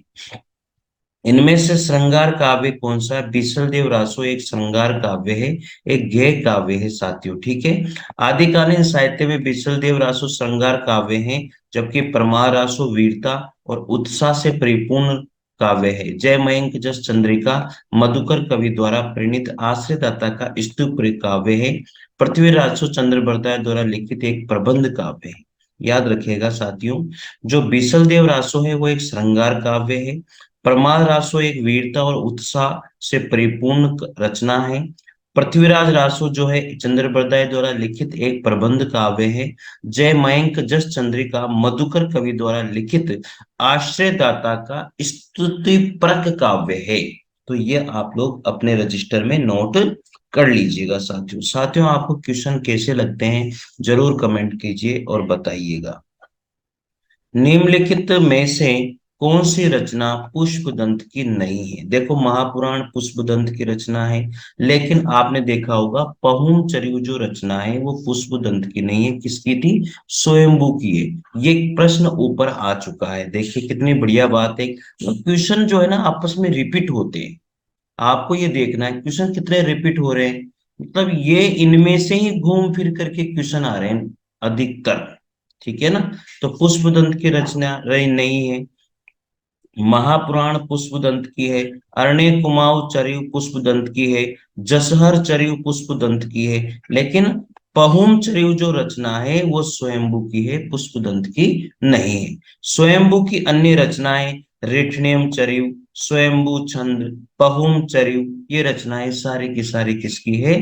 स्वयंभू की रचना है। स्वयंभू अपभ्रंश भाषा के कवि रहे हैं और आदिकालीन कवि रहे हैं। महापुराण, अरण्य कुमार चरिऊ और जसहर चरिऊ ये पुष्पदंत की रचनाएं मानी जाती है। सरप्पा का संबंध निम्न में से किससे है? देखो आ गया ना। तो सरप्पा सिद्ध साहित्य से संबंध रखते हैं, सिद्ध योगी कहलाते हैं सरप्पा। और राहुल सांकृत्यायन ने हिंदी का प्रथम कवि भी सरप्पा को ही माना है।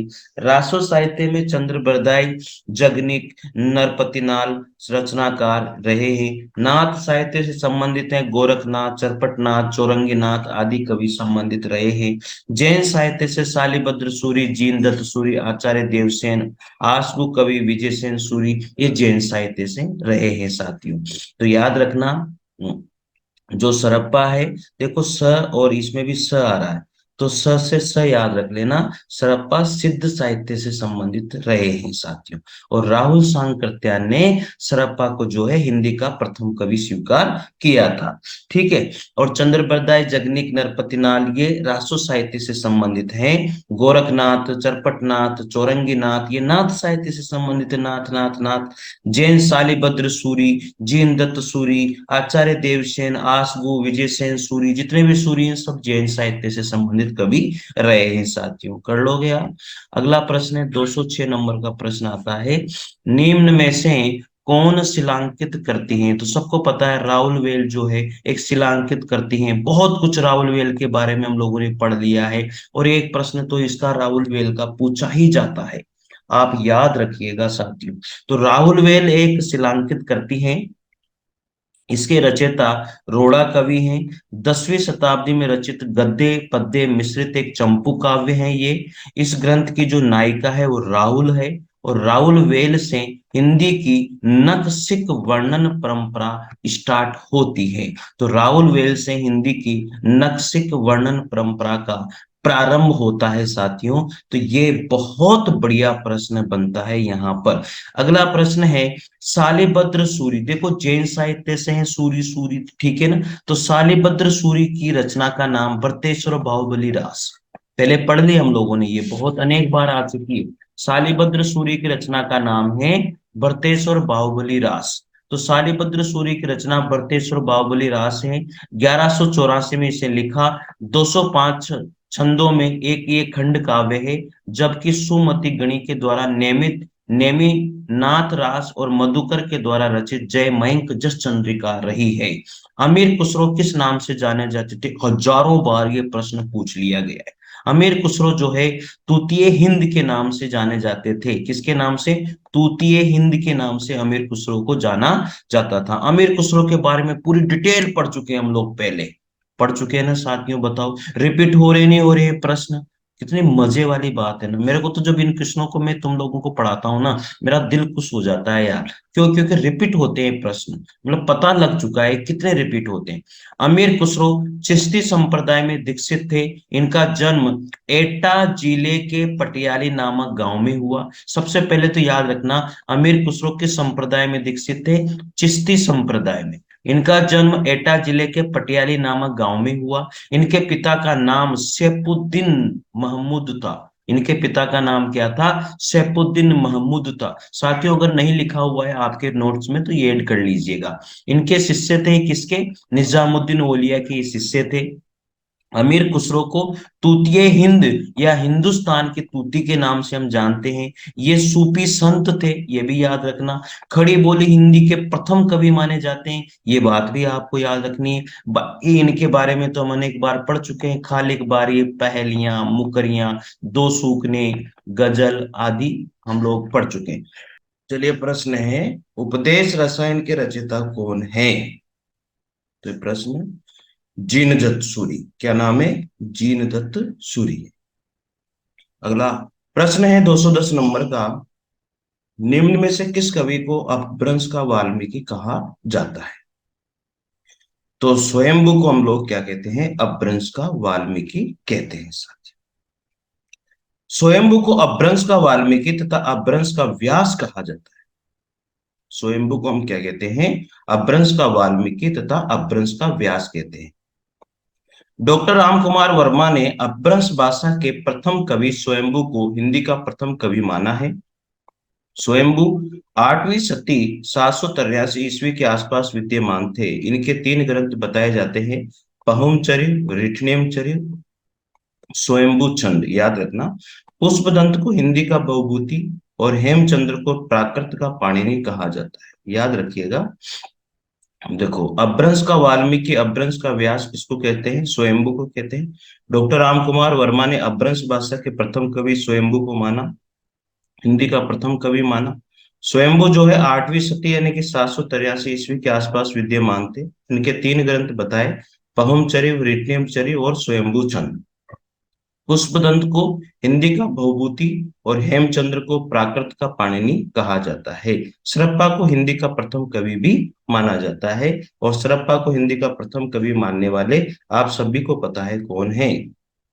कौन है बताओ? चंद्रदत्त शर्मा गुलेरी। सही है क्या? सरप्पा को हिंदी का प्रथम कवि मानने वाले कौन है? यहाँ पर दिया हुआ था ना, सरप्पा को हिंदी का प्रथम कवि मानने वाले कौन थे? देखो, सरप्पा को राहुल सांकृत्यायन। कौन मानते थे? राहुल सांकृत्यायन मानते थे। ठीक है, चंद्र शर्मा गुलेरी नहीं, राहुल सांकृत्यायन मानते थे। याद हो जाएगा। Very good. तो साथियों, ये प्रश्न रहे 201 से लेकर के 210। और इनमें जो भी आपको अच्छी चीज लगे उसको आप नोट डाउन कर लीजिएगा। ठीक है, मिलते हैं अगले वीडियो में। Thank you. साथियों नमस्कार, कोटा ऑनलाइन क्लासेस में आप सभी का स्वागत है। आज हम बात करेंगे यहाँ पर 211 नंबर के क्वेश्चन से। किस कवि को अभिनव जयदेव के नाम से जाना जाता है? देखो, तो रटने में आ गए क्वेश्चन। मतलब अभिनव जयदेव, आप डायरेक्ट आंसर बता रहे होंगे कि अभिनव जयदेव हम लोग किस कवि अभिनव जयदेव नाम से जाना जाता है? किस कवि को जाना जाता है? अच्छे से इस प्रश्न का आप आंसर दे सकते हैं। सबको पता है कि विद्यापति को अभिनव जयदेव के नाम से भी हम लोग जानते हैं। कवि शेखर भी विद्यापति को ही कहते हैं। तो विद्यापति के अनेक नाम थे जो आपको पता होंगे। कवि शेखर है, कवि कंठहार है, नव कवि शेखर है, खेलन कवि है, दशावधान है, पंचानन है, मैथिल कोकिल है। इतने सारे नाम से जो है हम लोग विद्यापति को जानते हैं साथियों। तो अभिनव जयदेव के नाम से किस कवि को जाना जाता है? विद्यापति को जाना जाता है। ये अच्छे से आपको पता हो गया है। विद्यापति के बारे में हम लोगों ने पहले बहुत कुछ डिटेल से पढ़ लिया है। चलिए पढ़ते हैं थोड़ा बहुत और डिटेल से इनके बारे में। आदिकालीन कवि विद्यापति को अभिनव जयदेव के नाम से जाना जाता है। ये उपाधि तिरहुत के राजा शिव सिंह ने दी थी इनको।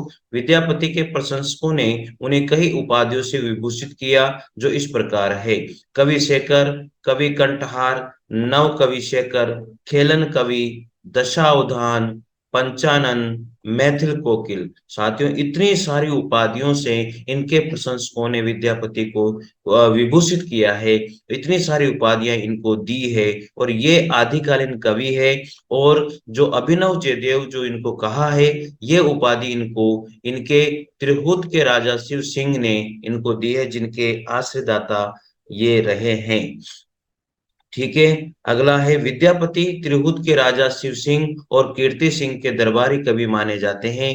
इनके द्वारा रचित पदावली, कीर्ति लता, कीर्ति पताका, भू परिक्रमा, पुरुष परीक्षा और लिखनावली। साथियों आप सबको पता होगा विद्यापति के द्वारा 16 रचनाओं की 16 ग्रंथ या 16 रचनाएं इनके द्वारा लिखी गई है। अगला प्रश्न है निम्न में से कौन सी रचना व्याकरण ग्रंथ है? निम्न में से कौन सी रचना है जो व्याकरण ग्रंथ में गिनी जाती है? उक्ति व्यक्ति प्रकरण। कौन सी रचना है? उक्ति व्यक्ति प्रकरण। आप सबको पता है कि उक्ति व्यक्ति प्रकरण किसके द्वारा लिखी गई है? दामोदर दास शर्मा के द्वारा लिखी गई है। किसके द्वारा? दामोदर शर्मा। उक्ति व्यक्ति प्रकरण दामोदर शर्मा के द्वारा लिखी गई है। उक्ति व्यक्ति प्रकरण 12वीं शताब्दी में रचित व्याकरण ग्रंथ है। इस ग्रंथ के रचयिता आदिकालीन कवि दामोदर शर्मा हैं।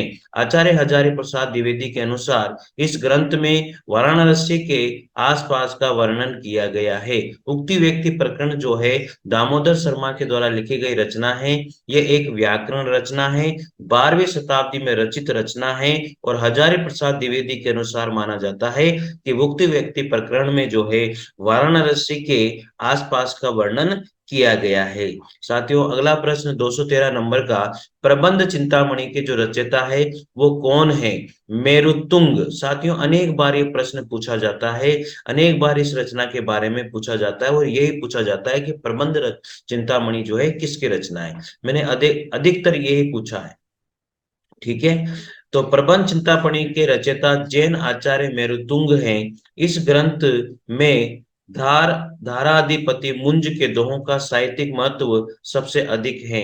ये दोहे अपभ्रंश भाषा में हैं, जबकि जबकि उक्ति व्यक्ति प्रकरण के रचयिता दामोदर पंडित और राहुवेल के रचयिता रोड़ा कवि को माना जाता है और चंदन बाला रास के रचयिता आशु कवि को माना जाता है।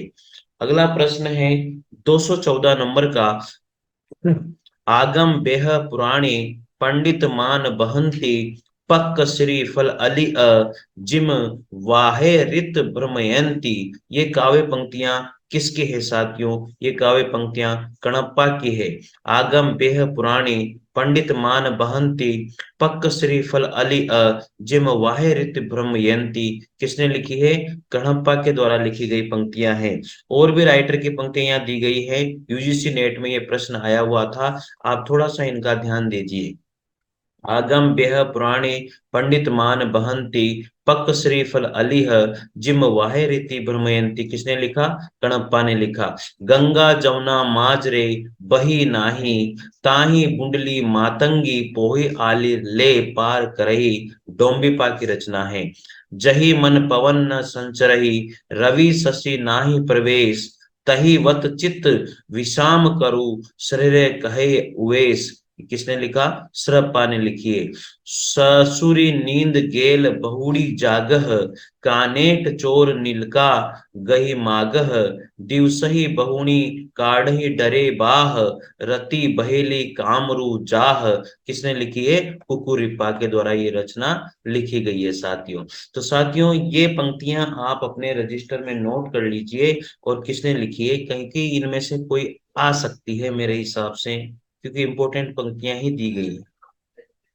रचना काल की दृष्टि से निम्नलिखित कवियों का सही अनुक्रम बताइए। तो रचना काल की दृष्टि से सही अनुक्रम साथियों, आपको ये प्रश्न पहले भी मिला होगा, ये प्रश्न अनेक बार पूछ लिया गया है कि रचना काल की दृष्टि से सही अनुक्रम क्या है। तो 100% ये प्रश्न आपसे पहले भी पूछा गया है, स्वयंभू, पुष्पदंत, अद्दहमाण और हेमचंद्र। तो इसमें कौन सा ऑप्शन राइट हो जाएगा? स्वयंभू, अद्दहमाण, पुष्पदंत और हेमचंद्र। तो स्वयंभू, पुष्पदंत, अद्दहमाण और हेमचंद्र। तो साथियों ये जो प्रश्न है इसमें सी ऑप्शन राइट हो जाएगा। सी ऑप्शन यहाँ पर देखिए इसकी डिटेल, स्वयंभू 8वीं शताब्दी, पुष्पदंत 10वीं शताब्दी, अद्दहमाण 12वीं शताब्दी, हेमचंद्र 12वीं शताब्दी। तो इस प्रश्न को तो आप रट ही लीजिए प्लीज, क्योंकि ये प्रश्न अनेक बार पूछ लिया गया है, इनका क्रम जरूर पूछा जाता है, स्वयंभू, पुष्पदंत, अद्दहमाण और हेमचंद्र। ठीक है, अब देखिए अगला प्रश्न आता है 216 नंबर का प्रश्न है, डिंगल कवियों की वीर गाथाएं, निर्गुणिया संतों की वाणियां, कृष्ण भक्त या राग अनुगा, भक्ति मार्ग के साधकों के पद, राम भक्त या वेदी भक्ति मार्ग के उपासकों की कविताएं, सूफी साधना से पुष्ट मुसलमान कवियों के तथा ऐतिहासिक हिंदू कवियों के रोमांस और रीति काव्य, ये छहों धाराएं अभ्रंश कविता का स्वाभाविक विकास है। ये कथन किसका है? आचार्य हजारी प्रसाद द्विवेदी का एक कथन है साथियों। वेरी इंपॉर्टेंट प्रश्न है। डिंगल कवियों की वीर गाथाएं, निर्गुणिया संतों की वाणियां, कृष्ण भक्त या रागानुग भक्ति मार्ग के साधकों के पद, राम भक्त या वेदी भक्ति मार्ग के उपासकों की कविताएं, सूफी साधना से पुष्ट मुसलमान कवियों के तथा ऐतिहासिक हिंदू कवियों के रोमांस और रीति काव्य, ये चहुं धाराएं अभ्रंश कविता का स्वाभाविक विकास है। किसने लिखा? आचार्य हजारी प्रसाद द्विवेदी के द्वारा ये पंक्तियां लिखी गई है साथियों। ठीक है, याद हो जाएगी आप लोगों को। देखिए 217 नंबर का प्रश्न है, कुंडलिनी के उद्भूत होने पर जो स्फोट होता है उसे क्या कहते हैं? कुंडलिनी के उद्भूत होने पर जो विस्फोट होता है उसे नाद कहते हैं। क्या कहते हैं? उसे नाद कहते हैं। देखिए, कुंडलिनी के उद्भूत होने पर जो स्फोट होता है उसे नाद कहते हैं। नाद और बिंदु संज्ञाएं वज्रयान सिद्धों में बराबर चलती रही है। गोरख सिद्धांत में इसका उल्लेख मिलता है। नाद और बिंदु के योग से जगत की उत्पत्ति सिद्ध और हठ योगी दोनों मानते हैं। नाथ संप्रदाय में हठ योग मूलतः देह शुद्धि का साधन है। योगी देह शुद्धि और प्राणायाम से मन एकाग्र कर लेने के पश्चात कुंडलिनी को जागृत करता है। महाकुंडलिनी में ये व्याप्त शक्ति का संहार होता है। घट के भीतर चक्रों की कल्पनाएं की गई हैं, जिनसे होती हुई कुंडलिनी बहारंध्र तक पहुंचकर ब्रह्मरंध्र तक पहुंचकर सिद्धि की अनहद घोष करती है। तो ये पढ़ लेना साथियों। वैसे तो कुंडलिनी के उद्भूत होने पर जो स्फोट होता है उसे नाद कहते हैं, यही ज्यादातर पूछा जाता है। अगला प्रश्न आता है, निम्नलिखित रचनाओं को उनके रचनाकारों के साथ आपको मेल करना है। देखिएगा, इसमें ए ऑप्शन राइट रहेगा। तो प्रबंध चिंतामणि आप सबको पता है किसकी रचना है? जैन आचार्य मेरुतुंग की रचना है। रणमल छंद श्रीधर की रचना है। जय चंद प्रकाश किसकी रचना है? भट्ट केदार की रचना है। जय मयंक जस चंद्रिका मधुकर कवि की रचना है साथियों। तो पहला ऑप्शन इसका राइट है। प्रबंध चिंतामणि जैन आचार्य मेरुतुंग की रचना है। रणमल छंद श्रीधर की, जय चंद प्रकाश मधुकर भट्ट केदार की, और जय मयंक जस चंद्रिका। साथ ही इसमें जय मयंक मयंक आ रहा है तो मधुकर कवि, जय चंद प्रकाश भट्ट भट्ट केदार। इस तरह से आप याद रख लीजिएगा इसको। ठीक है, तो याद हो जाएगी। प्रबंध चिंतामणि 1304 में प्रकाशित हुई, जैन आचार्य मेरुतुंग ने लिखी है। रणमल छंद 1454 में श्रीधर ने लिखी। जयचंद प्रकाश प्रकाशित हुई 1224 में, भट्ट केदार इसके राइटर हैं। जय मयंक जस चंद्रिका मधुकर कवि की रचना है, 1243 में ये प्रकाशित हुई। लखन लखन सेन पद्मावती 1459 में दामोदर कवि के द्वारा ये रचना लिखी गई है। पुरुष परीक्षा, देखो पुरुष परीक्षा एक नाटक है। ये किसके द्वारा लिखा गया? संस्कृत भाषा में लिखा गया था, और विद्यापति के द्वारा ये एक नाटक संस्कृत भाषा में लिखा गया। तो पुरुष परीक्षा क्या है? एक नाटक है। ठीक है, तो देखिएगा यहाँ पर पुरुष परीक्षा विद्यापति की रचना है, संस्कृत भाषा में लिखा गया है। शैव सर्वस्व सार गंगा वाक्यावली, दुर्गा भक्त तरंगिणी, भू परिक्रमा, दान वाक्यावली, विभाग सार, लिखनावली, गया पतलक वर्ण कृत्य इत्यादि रचनाएं इन्होंने संस्कृत भाषा में लिखी। अवट भाषा में कीर्तिलता और कीर्ति पताका इनके द्वारा लिखी गई थी। कीर्तिलता 13वीं शताब्दी में लिखी गई। मैथिली भाषा में इन्होंने पदावली 1403 में लिखी, और गोरक्ष विजय जो इनका नाटक था, सॉरी ये पुरुष परीक्षा इनका नाटक नहीं था, गोरक्ष विजय इनका नाटक था साथियों। गलती हो गई मेरे से, सॉरी मांगता हूँ। वो गोरक्ष विजय था इनका नाटक, पुरुष परीक्षा इनका नाटक नहीं था। पुरुष परीक्षा तो इन्होंने संस्कृत में लिखी गई इनकी एक रचना थी। ठीक है, गोरक्ष इनका नाटक है जो मैथिली भाषा में लिखा गया था। पदावली भी इनकी रचना है, जो फेमस रचना है जो मैथिली भाषा में लिखी गई। देवसेन के ग्रंथ कौन कौन से हैं? श्रावकाचार, नए चक्र, नए चक्र, दर्शन सार, भाव संग्रह, आराधना सार, तत्व सार तथा सावय धम्म दोहा इत्यादि है। गोरखनाथ के काव्य कौन कौन से हैं? पीताम्बर, डॉक्टर पीताम्बर दत्त बड़तवाल ने गोरखनाथ के जो काव्य ग्रंथ हैं, डॉक्टर पीताम्बर दत्त बड़तवाल ने गोरखनाथ के 14 ग्रंथों को प्रमाणिक माना है। और इसमें देखो साथियों, बहुत अच्छी बात यह रही कि किसी भी तरह से 14 ग्रंथ जो इन्होंने प्रमाणिक माने हैं, उनके अंदर गोरखवाणी नाम से किया है इन्होंने, मानकर उनका जो संपादन है वो गोरखवाणी नाम से किया है। शब्द पद शिष्या दर्शन प्राण संकली नरवे बोध आत्मबोध अबे मात्रा योग 15 तिथि सप्तवार मच्छिंद्र गोरख बोध रोमावली ज्ञान तिलक ज्ञान चौतीसा और पंचमात्रा, ये इनके ग्रंथ रहे। तो पीताम्बर दत्त बड़तवाल ने गोरखनाथ के 14 ग्रंथों को प्रमाणिक मानकर उनका संपादन जो है गोरखवाणी नाम से किया है, और ये यहाँ दिए गए। ज्योतिश्वर ठाकुर के ग्रंथ है वर्ण रत्नाकर, ये भी अनेक बार पूछा गया है कि वर्ण रत्नाकर किसके द्वारा लिखा गया है? ज्योतिश्वर ठाकुर के द्वारा। और डॉक्टर नगेंद्र देवसेन कृत श्रवकाचार को हिंदी की प्रथम रचना मानते हैं। डॉक्टर नगेंद्र देवसेन कृत श्रवकाचार को हिंदी की प्रथम रचना मानते हैं। देवसेन के नए चक्र को लघु नए चक्र नाम भी दिया गया है।